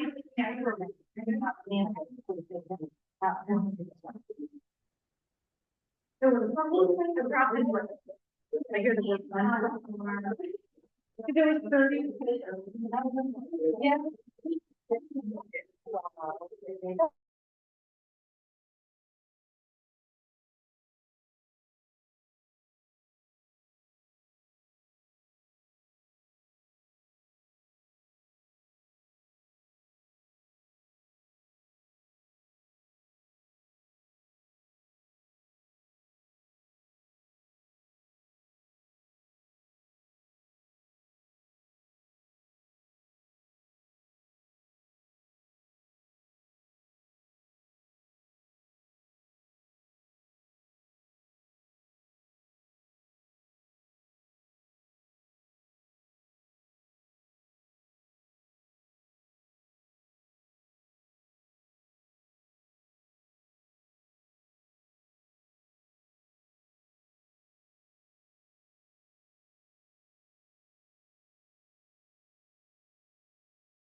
Just for everybody online too, I know May 1st was not one of our initial dates that we kind of held you to. So if you can make it, that's okay. Just, please do your homework. And then if there's anything you want to share with the group, email to staff so we can share at the meeting for you. Are you gonna take us?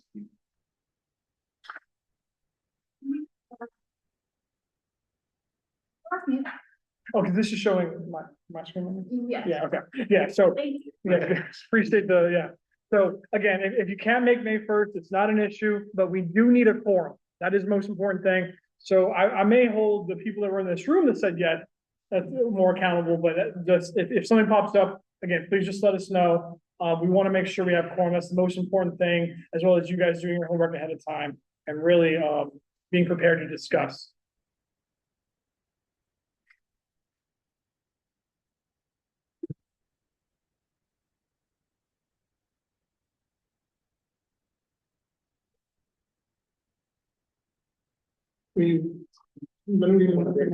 Christine. We're gonna win $100. So, Wasted Corner, this is gonna be the bulk of the meeting from here on out.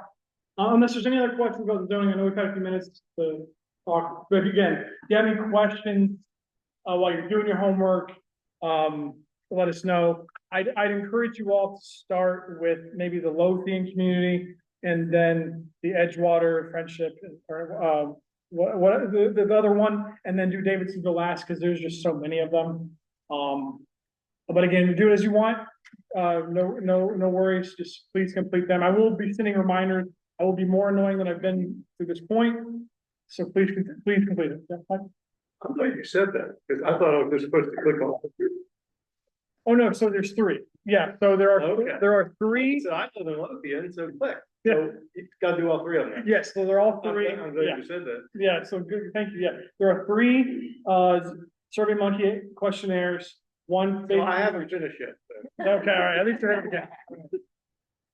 And if you want a copy of your answers or anything, let us know, we can email you your copy, if you're curious about anything. Okay, so Latham's Corner. As Jesse mentioned earlier, it's the only village center designation in the region. But again, the village center does not necessarily mean rural town center, does not necessarily mean these big tall skyscrapers, these malls, anything to that.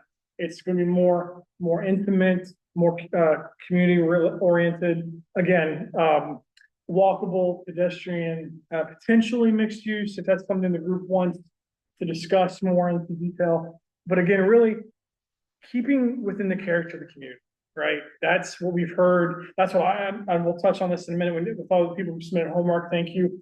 The character of the community seems to be the most important thing. And I don't anticipate that changing. So these ideas, when we discuss wastes tonight, as well as when you all review the applications, I'd encourage you all to remember the vision statement that was discussed at last meeting, all the conversations we've had regarding the strategies, the ideas for the future. That should be the driving force for everything that this group does, right? Because that's all the hard work we've done to this point, and we should continue to build off of that. Next slide. So what Jesse also mentioned earlier, that this village center area is oh, there. So it's current on the right, you can see the outline of where the village center is located, and on the left is the current zoning, the zoning today. And you can't really tell on this map because we're lighting, but I had it kind of hashed in yellow. The village center overlay includes residential components, residential zoning, open space zoning, and commercial zoning. I think both C3 and C4 zone. So higher intensity commercial uses are currently allowed today, right? Now, things change and ideas can adapt. But I think from what we've heard and from what we can share in a minute is a lot of the ideas that were presented via email can kind of be morphed into what we can shape for this area, given this just the zoning today. Now, that being said, is if there is an idea that you all have that doesn't fit this current zoning, we can absolutely discuss that. If you want the whole area to be, I don't know, more commercial, if you want more commercial in the area, talk about it. Let's bring us up discussion, or if you want to see more residential, bring that up, right? But again, I think today, based on everything we heard, there's commercial uses allowed today, and it sounds like there wants to be commercial uses in the future. Residential uses allowed today, residential uses in the future. These are kind of aligning with what you guys have talked about. So what I did, thank you for all the people who submitted your ideas, your bullet points. I'm gonna go, I put a couple in the slide format. If I'm not gonna call anybody out, because if you're not comfortable sharing, that's perfectly fine. But I will kind of go down the slide. I'll pause at each slide if you want to jump in and take it over if you want. If not, that's perfectly fine too. And then I have some bullet points from other people who submitted, but didn't necessarily submit photos. I'll give a highlight of that, and then we can have those people, if they want to discuss their ideas more in depth, and then ideally have a big group discussion, and really be able for staff, Jesse and I, to listen to see what you guys want to envision for the future, so we can write that into the plan, right? So this first slide was really kind of an overarching. This was, and I did this in the order we submitted it to, so it wasn't favorites or anything like that. The big bullet point first was different housing opportunities, right? And make it feel kind of like a downtown area from this person's point of view. They provided an example of Montgomery County, but they noted the Montgomery County example is way too big for this area. It's the exact type of development would not fit here, but the idea of something more of the kind of, you see the cottage core homes in the far left picture, the more kind of walkable areas in the other two photos. Again, walkability and recreational spaces. I'll probably say that about 10 more times. That seems to be a very repetitive theme, which is great, right? And then again, local businesses was another bullet point from this person who really wanted to see this area bloom. See this area as a future, emphasize local business aspect.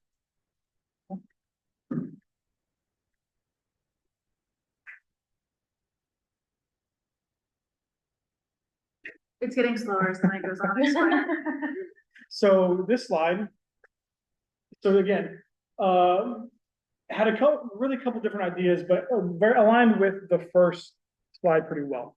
Walkability was a big factor. More rec spaces, another thing, right? And there were a couple points here that while they're outside of the village center, points 5 and 6 are technically outside of the village center, it's still good to talk about the surrounding area, right? We want to make sure that the area, we're not just hyper focusing on one area, because one area does impact the surrounding areas, right? And being able to provide, parks in this example could potentially help not only the village center, but the surrounding communities. Again, you see a lot of ideas of safe crosswalk connections, and then community centers, basically making important places, right? Making, I forget the term, making places feel like, usable, making places usable for the community and community-oriented styles, right? So that's kind of what I think this slide represents. And this was created by one of you all directly. And then again, more examples of sidewalk and crosswalk. Just again, the safe connectivity, being able to get to point A to point B safely. One thing here that we've heard, so we have done some outreach as well. And what we're talking about connectivity is people want to feel they can be able to walk to and from their home to what currently today, the Dollar General, the gas station, just safety, right? And I think that's a very important factor to bring up as well. I need a grocery store down there. And I was going to talk on that in a minute too. So again, more to the community center pavilion ideas. Some examples that were given, just ideas. Again, all these are ideas, suggestions.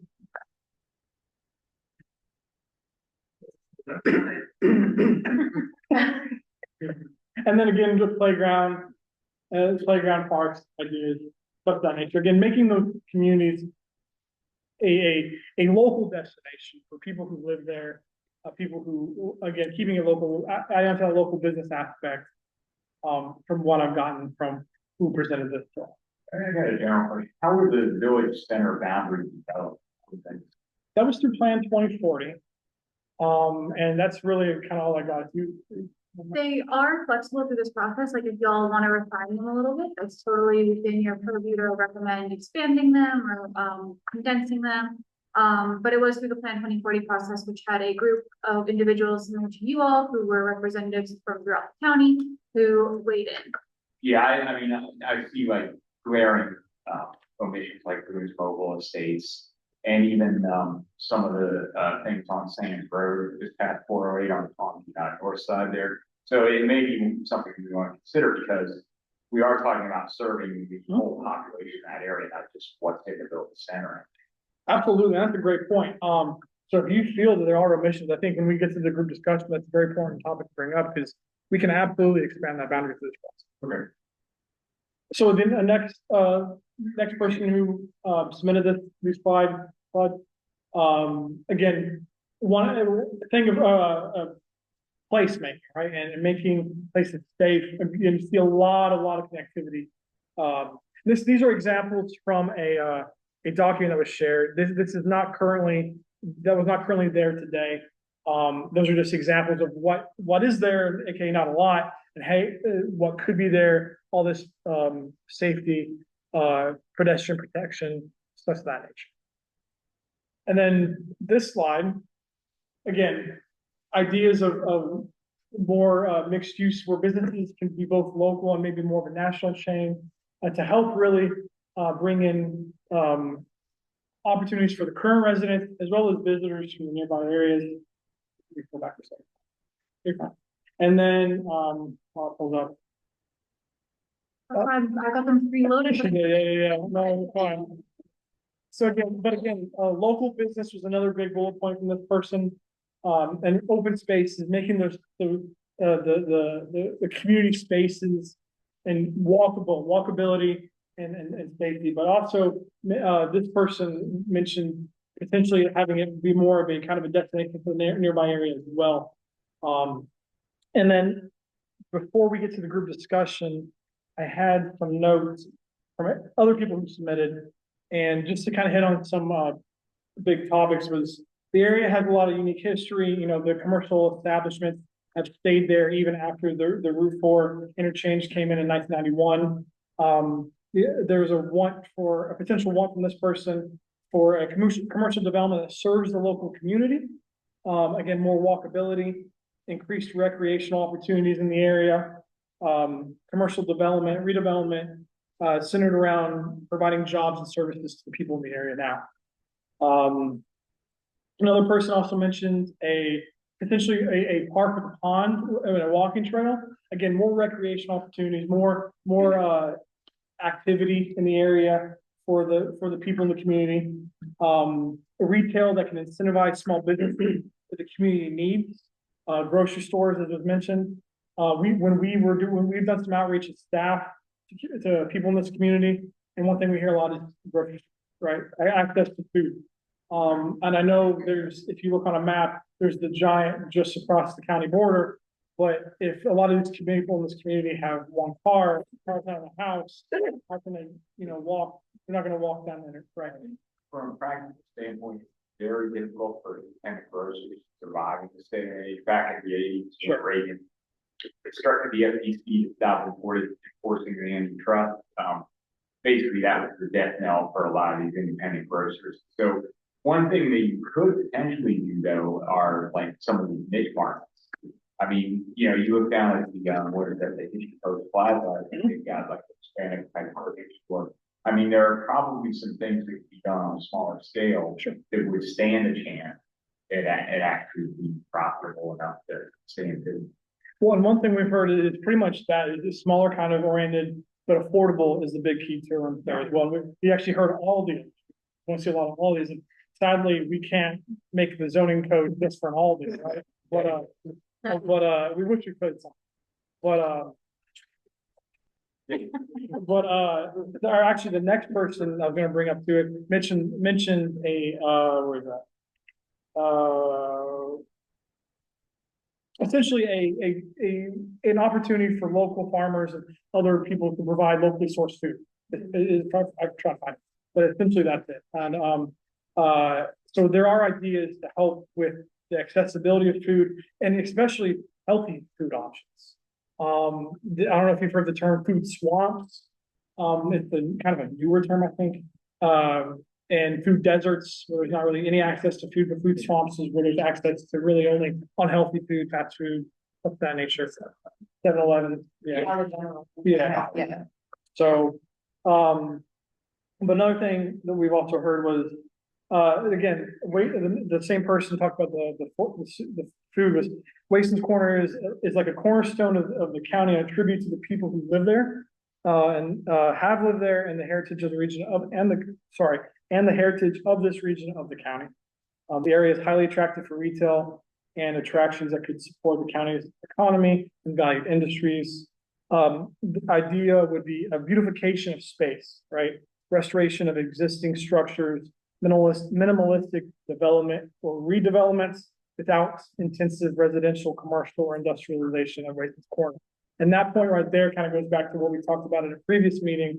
We was talking about encouraging redevelopment of existing structures, not necessarily new development or bringing in a whole lot of new shiny objects, but let's focus on what we have and make that better, or redevelop it to make it usable, right?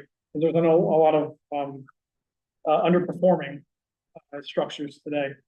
And then also supportive residential services, historic and agricultural preservation, tribute to local heritage, natural care for the ecosystem. Again, kind of points we've heard throughout this whole process.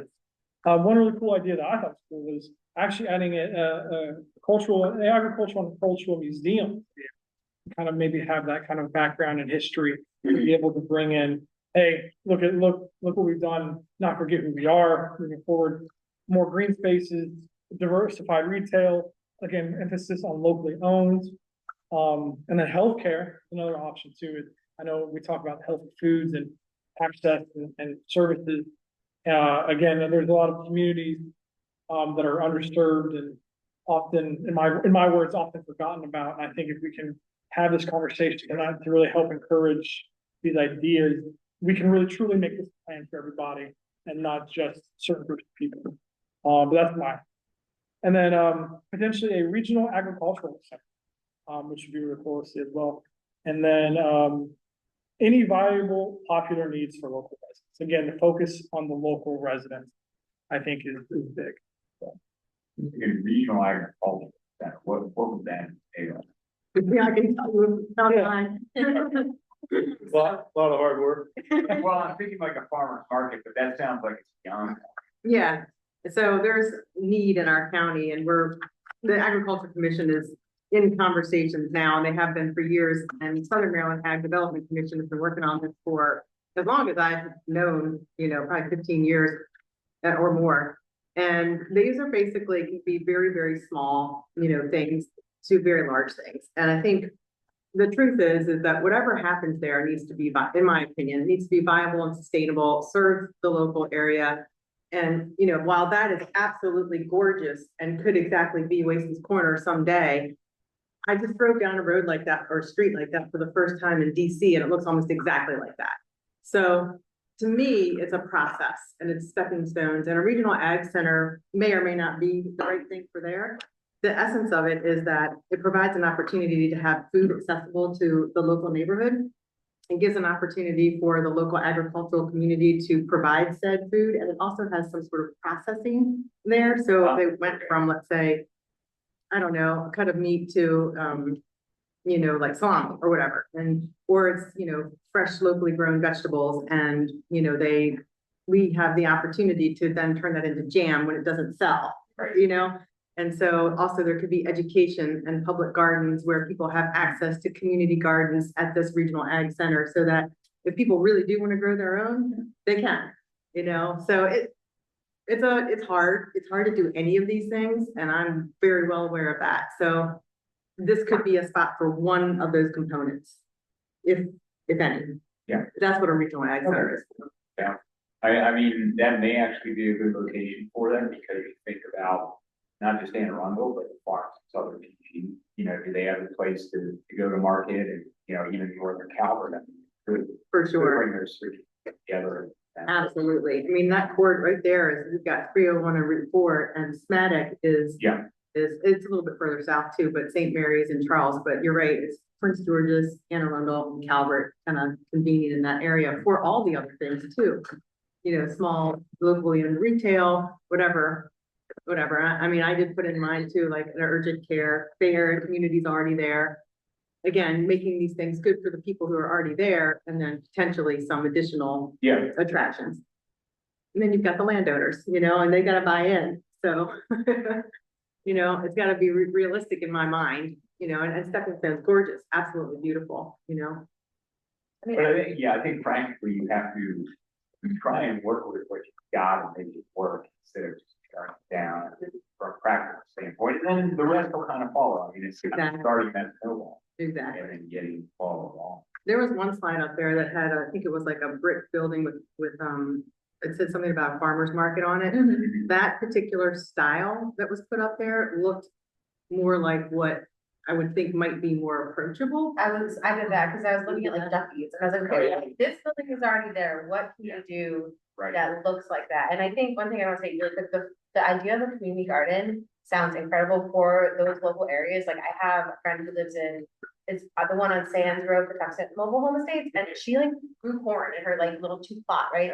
Like her little 2 inches that she had by her mobile home. So like to have a bigger space for a lot of those residents to be able to grow fresh produce, I think would be really, really like a one, like I love everything.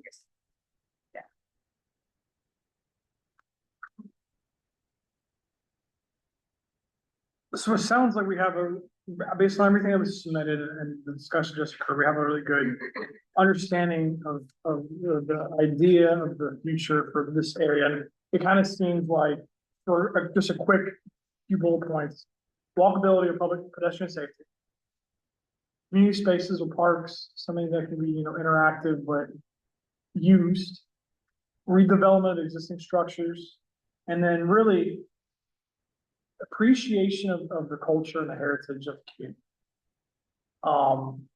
Whether that be through a RAC or any other type of you know, maybe locally sourced food, stuff of that nature. Just really kind of emphasizing the community of Region 8 or of South County, right? We mentioned, you discussed the idea of expansion. Do we want to elaborate on that a little bit? Yeah. I mean, I was gonna say, I think we're in Boone's Mobile, but the example you gave, the park on Mobile estates, yeah. Mobile estates right off Sands there. I mean, that's where, I mean, I kind of view Sands Road as sort of the dividing line in a sense, as far as the north goes, whereas, a lot of those areas aren't included in the existing one. I think you nailed it as far as it's west, but I do think it needs to be expanded a bit north to cover those some population concentrations up there. What are the implications or consequences of doing such a thing? So again, it doesn't change the zoning or anything of that nature. The zoning would still stay now unless there's a recommendation from the group to change that zoning. But again, this would just encourage the area. If redevelopment were to occur, these village centers are kind of designed to be like the focal points for that. We're the kind of maybe the first line to examine to evaluate that kind of stuff. Yeah, I think for me, what I see in the community is that local states, for them to be able to walk to Dollar General, to walk, there is a Latin market in the, whatever that road is, there's like a restaurant, there's a Latin market, there's a Dunkin', so there is opportunity there, and you see people walking that all the time, and it's just safe right now.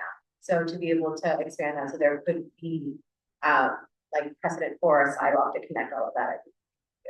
And a village center overlay would help with that encouragement of that, of the additional infrastructure needed. And honestly, looking at the roads there, I don't think that would be a huge undertaking. You know, just to use some crosswalks as additional sidewalks, connect everything up. It just doesn't look like a major project. They all. I mean, I know, I know. But You it's got a still- county road, you got a state road, you got, yeah, but, you know, theoretically, as long as the county and state have the right to way their sidewalks, crosswalks would be fairly easy, putting like a crossing signal as the one light down there, that would be a big deal. So is it just the one on the left or the both of them? You said? It's the one on the left, and then the other side is like a camping ground. that I Yeah. think is the tourist destination, so again, if there was walkability for them to go get coffee in the morning, that would be really nice, to have. But yeah, it's just that little. Yeah, You've got an issue too, though, it's one's word and four, yeah. from a car. Oh, yeah. Yeah, definitely. Right. Yeah, it's a dangerous intersection. Yeah. Come whipping over that hill. So it kind of sounds, is there any other discussion you want to have on including that piece? Is there anybody opposed to that? Or can we all kind of agree that there's a consensus to move forward with the addition of that? I think so. I'm on board. You gotta put it in grocery store I like to just know clearly what I'm saying before I say it, so Sure. I would want to really probably understand the village concept a little bit more. I think it sounds like a great idea.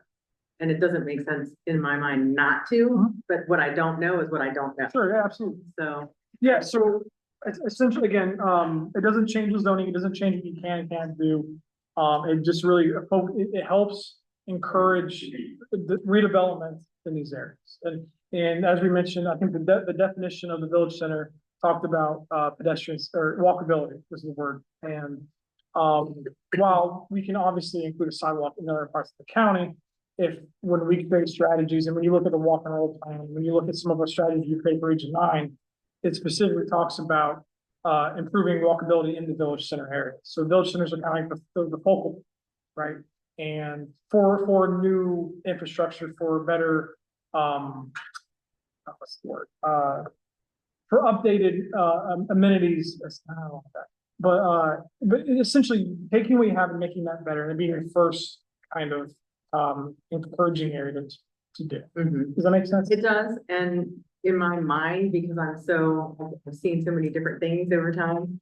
And once you put a designation on something, that then leads to something in 20 or 30 years that maybe wasn't the intention.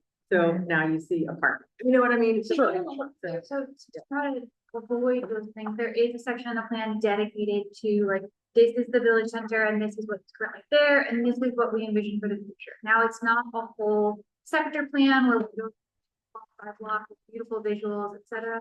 It's more of a brief write-up, a couple of paragraphs and maybe a visual or two. But it's something at least that we can say, this is the spirit of this vision. Or the village center. And on that note too, we are writing the plan now. And if we as SAC and staff agree to move the recommendation forward with the village center, when we write up the recommendation, when we write up the village center description in the plan, you're gonna be able to review that before we pass it to the PAB. So if you don't like how that's written, you can be like, hey, no, you got it completely wrong. Let's actually revisit it and take this out.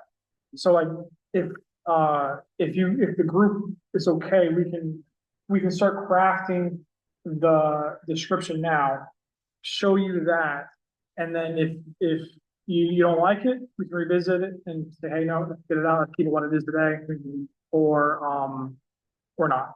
Again, in theory, it sounds like a smart move, and I just want to make something, I just want to verify. If we say we want to make walkability from all the local residential areas, not having that designated as part of the village center doesn't preclude us from making sure that we're putting safety first. Correct. Okay, so whether it has the designation extended out to be a village center, they're still eligible. We would still be at reach, and it would still be taken as a high priority because safety is always first. Sure, absolutely. So the long-term repercussions are just how much more development could potentially take place, and would it be different at all from just residential? Because when I hear village center, I hear mixed use. That's what I hear. But yes, but the zoning, unless the group wants to recommend a zoning change, the zoning change will not be, it will be, I think it's residential, I guess. It would I say. agree with that. I'm just saying for the future. So let's say I come in, somebody else, I'm much younger, I come in as a developer in 2050. And I say, hey, it's part of the village center. I think I can do something really nice with this. And I can take all these mobile homes and put them over here in this, 4-story apartment complex. And then we can have single family homes over here. And these are gonna sell for $1 million a piece, and these are gonna rent for $5,000 a month. And that's what I wanna do, because it's gonna make it better, because it's part of your village center, and that's for redevelopment. I'm just saying, I don't know, maybe that's what everybody does think would be a great idea.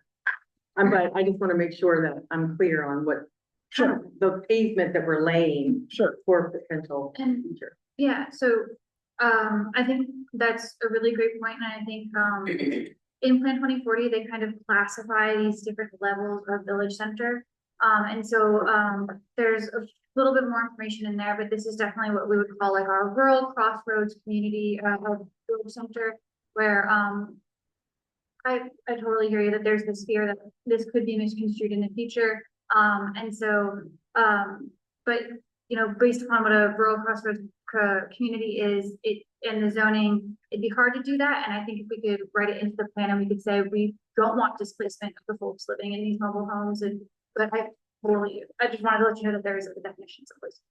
Okay, so the definition is called again, crossroads? It's like a rural village. Yeah. Rural village. Okay. And to add on to what Jesse and Cindy just mentioned, when we write up a description of this village center plan, because that's gonna be part of the plan, we can always point back to, this is what, and if it gets approved by council, this is what the council agreed to. This is what the public outreach, we can always point back to this is while it's not necessarily regulatory of to what shape there, but we can at least hold people more accountable with that. Yeah, and I know things will change too. Sure. We can't control everything in the future, so. Sure. On that note, you were gonna mention, how many houses currently exist or homes are on these properties, and then how many acres is the current village center? Yes, I totally skipped over that. It's gonna take a second, sorry guys. I want to say there were like 324 dwelling units. Whoa, great memory. Is that right? Yeah. There we go. Cool, yeah. So, okay, to clarify, I pulled this information from our address points layer, which is accessible to everybody. And in the address points layer, it tells you if it's residential, commercial, or whatever. And what I came up with was 324 residential units. But again, that doesn't tell me how many people live there, it just tells me the number of units. 1 post office, 2 places of worship, and then 24 commercial sites. The acreage I totally spaced on, I apologize, I will send the group an email about that. For me, but before I can agree with moving it to a larger, I just would wanna know how many acres it currently is, how many acres we're proposing to change, and understand the definition of village center. It's rural village center, is what I'm understanding. And then I just don't want to preclude safety, walkability, green space. I don't want to preclude anything. Again, I just don't want to pave the way for something that we didn't intend, and hopefully it doesn't. So as soon as we get all that, then I could. So then if the group's okay, what we can do is, we can give you the amount of acres that it currently is today, amount of acres proposed if the recommendation moves forward, as well as a write-up of what this group just talked about tonight, if this area was included as well. So even more, well, lack of a better word, protection for the future through the region plan this summer. If that's okay with everybody, we can come back to you either the next meeting or, Awesome, thank you, appreciate it. Thank you all. Yeah, I think one thing I wanna just add is I definitely, when I see the pictures of like the very cute, like coffee shops of town centers, personally I like that. But I do kind of recognize what already exists in this community is a more kind of a smaller scale focus, that like there's just the one little strip mall. I don't know necessarily if it would make sense to build a whole other strip mall. I think definitely a grocery store is ideal, but I think kind of keeping what's existing and focusing on the safety that is there and improving like, because there is a lot of like that green space, public green space, getting something safe and like recreational there. I don't think over commercializing it is necessarily the best route. And I also think because like, I think the people in the community would honestly be priced out from those places. So I do just want to be mindful of like focusing on how to serve people. exists. Yeah, and scale it to the population, I mean, you have your number of residential units on there, multiply that by 4 or 5, you've got a pretty good approximation of.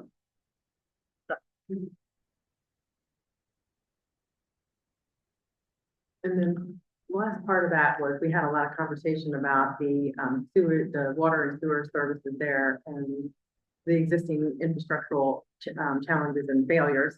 And then extending the village center out too. We talked about making sure that if possible, at least at this iteration, the number of housing units would remain. And so you wouldn't have additional hookups because this is RA zone land that got a special exception for these particular mobile parks. And so, you know, I'm not sure how that becomes viable into the future. And I know county's talking about providing those services and so forth, and just kind of really understanding that if we were to extend that out, what does that imply, you know, in those areas? Can we now have 600 hookups, you know, kind of thing? Yeah, so I don't know much, but what I can say is the DPW is working with our Office of Law now to see what can legally be done and what can legally happen. And then the plan is, to my understanding, is once they dot their I's, cross their T's, reach out to the property owner who owns that treatment facility. I know the big concern is passing the buck to the current resident. And I know the county does not necessarily want that to happen because, you know, because this is one of the most affordable areas in the region. It is, you know, predominantly, you know, in lower income. Isn't the parking question Maryland Manor though? I- Is that the one, that's not. Yeah, that's fine. Yeah, Yeah. that's on the other side. of the- Yes, sorry, yes, but Yeah, so, no, I'm glad you brought that up, because I listened to a podcast last week.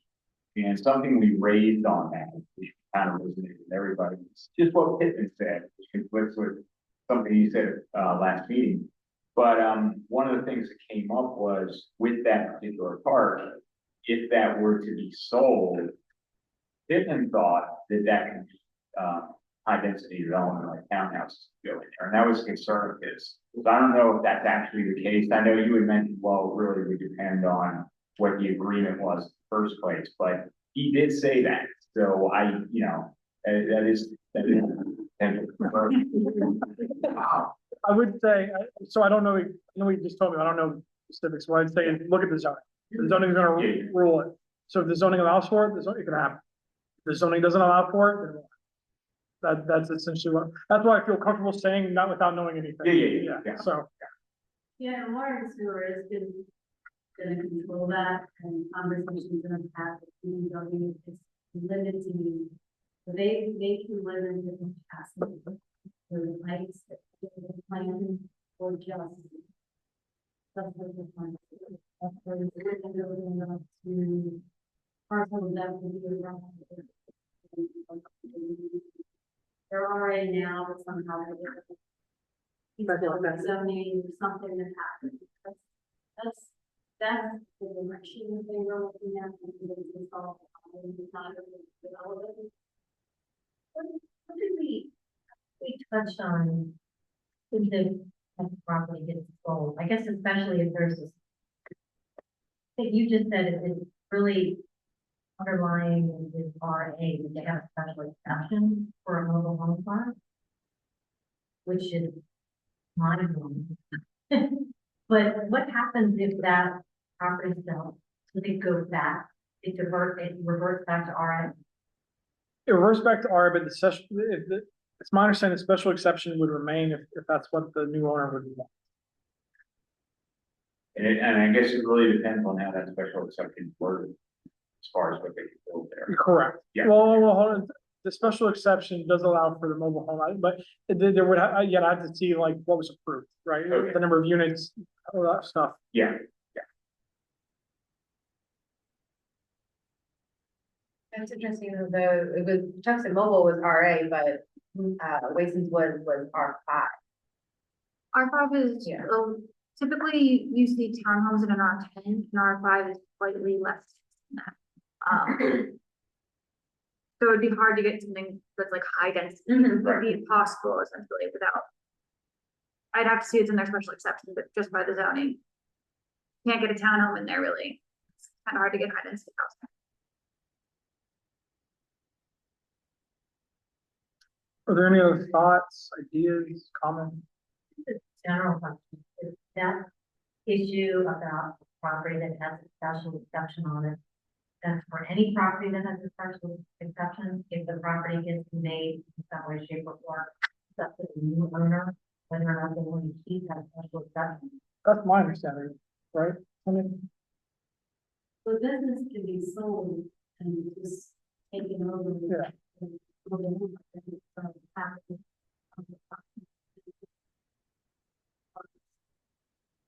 I'm talking general, like any kind of business, residential, property whatever. that has a special exception. They would have to find whatever. I think once you have a special exception and a property has a use, at least from what I've observed in the area, that it generally it's gonna convey. And unless somebody intends for some other use that that wouldn't require the special exception, they could certainly relinquish it, but I think it's up to them. And what I've observed is most people are gonna continue with that, if not increase the use of whatever said use might be. Or just maintain the perspective of its future value. Correct. Yeah. I think it's, Perfect. Mostly because the special exception is not a guarantee, right? And once you have it, you don't want to let it go because you may never get it back again. Would it be possible in your little work, I hate to ask for more, it might be helpful, well, it wouldn't be helpful for me, I don't know about anybody else, but to have like how many units are in each park and what, even just the name of the park. I can get, it won't be on this, but I can. Make something. So we got 324 for that one, right? But then, yeah, so I can, Is that total, that's total or? total for but that, I think really is just the, what's that? There's Waking Woods, there's the mobile home, and there's all these houses along 408, Okay, so that probably includes it. So that's just the one that's within the village center, it's not the other ones, is that accurate, or? what was that? It's just the ones within the village center? that Yeah, gave us- the number I gave you a minute ago was just those. So it wouldn't include the one off the thing, so it would. Correct. Okay. So that would be nice to know all of them, because then we kind of understand who we're serving, or I should say volume of people we're serving. All of those people. Great. And then the KOA is the one on the right, and that has a certain number of accessible units too, and does that have hookups? Certain number of hookups for the KOA? Or, Campground? yeah, I would assume so after the.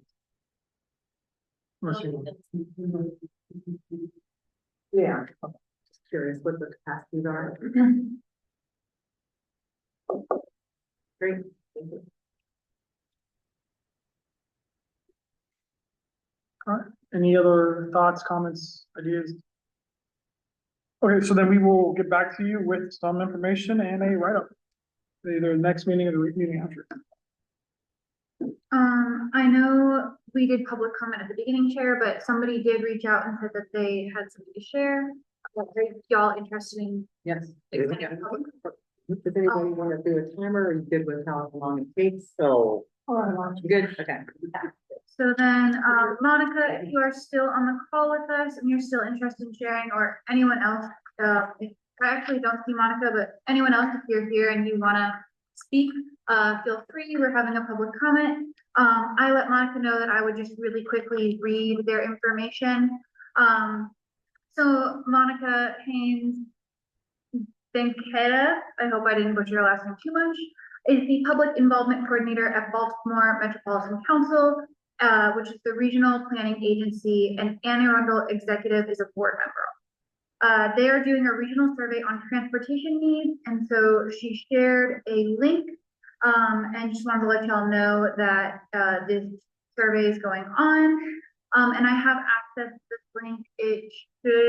I can share the screen hopefully and just show everyone what it is real quick.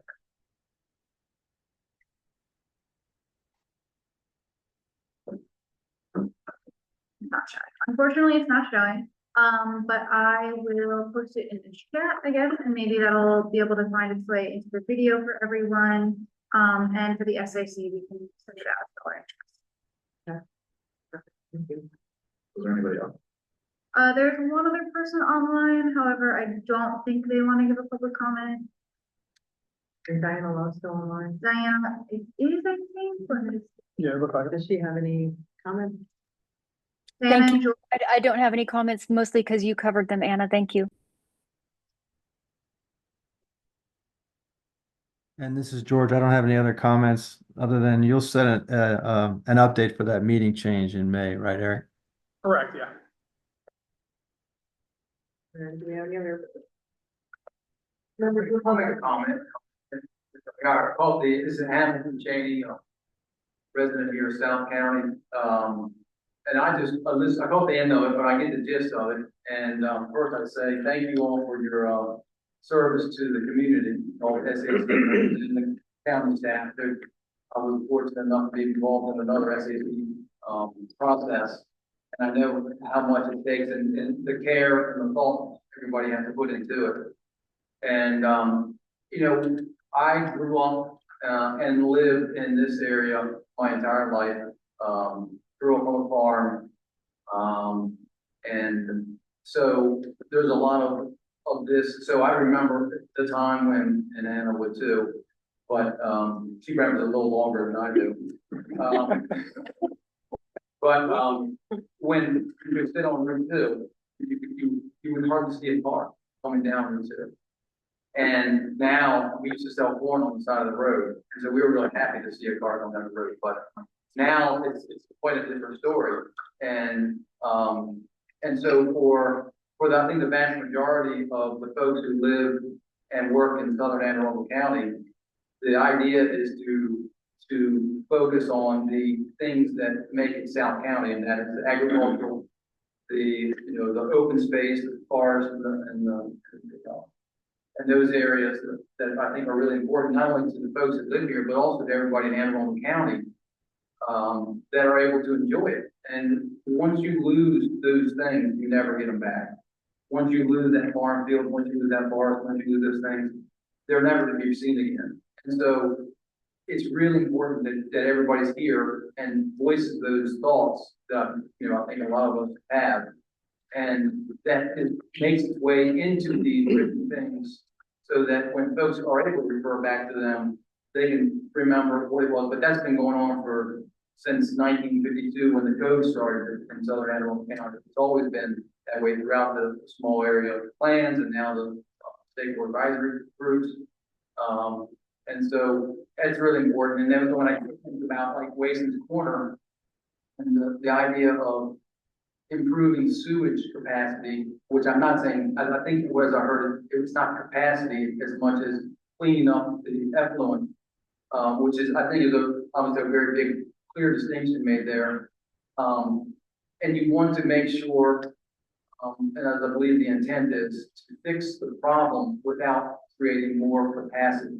And that would be my biggest comment on this. Then not only don't make the pipes big enough for the people to tap into, but the capacity of the sewage treatment plants should not be increased beyond that which we're trying to correct.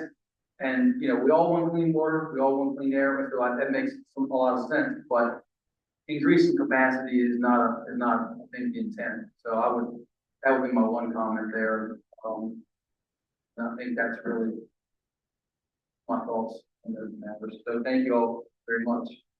Appreciate it. The only other, if that's it, the public comment. The only other thing I want to mention, so we're beginning to write the plan. Staff we're going to send it to you for your review whenever it gets completed. One thing we would like is if you have pictures you want to show really represent of what South County is to you, send it our way. We're going to have pictures throughout the plan. Ideally, we'd like to have them from members of the committee, right? To show like, oh, I love this. This was a perfect fall photo. This was a perfect spring photo, whatever. Send it your way. We may not use them. We may use them all. We may not use any. Who knows? But like, we do encourage the SAC members to submit them, and we can use them. So, if you have any photos you want, so. And then again, May 1st, our next meeting, and location will be determined. We have to now get a place, but hopefully will be Homestead Gardens. That's where we had it reserved for 24th, but we'll let you know. You're gonna add into the folder all the codes and what they need. Yeah, I can send a link. Sheet or whatever. Yeah, I can send a link to the web, the county website. Some of them weren't on there. Like the zoning code? Yeah, Yeah, because some of like, them aren't on there, so they were updated and they're not on there. yeah, I messaged the zoning administration who runs the website and asked them if they were planning to update it, and they did say yes. But they are busy folks, they'll get to meet somebody on their team next week. Okay. Going over the county farm. And it's not government. So that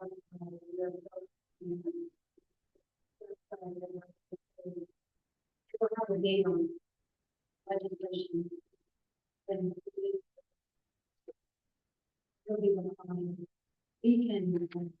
I was referring to the residential, or mixed use residential, what that actually means, it's not on the website anymore.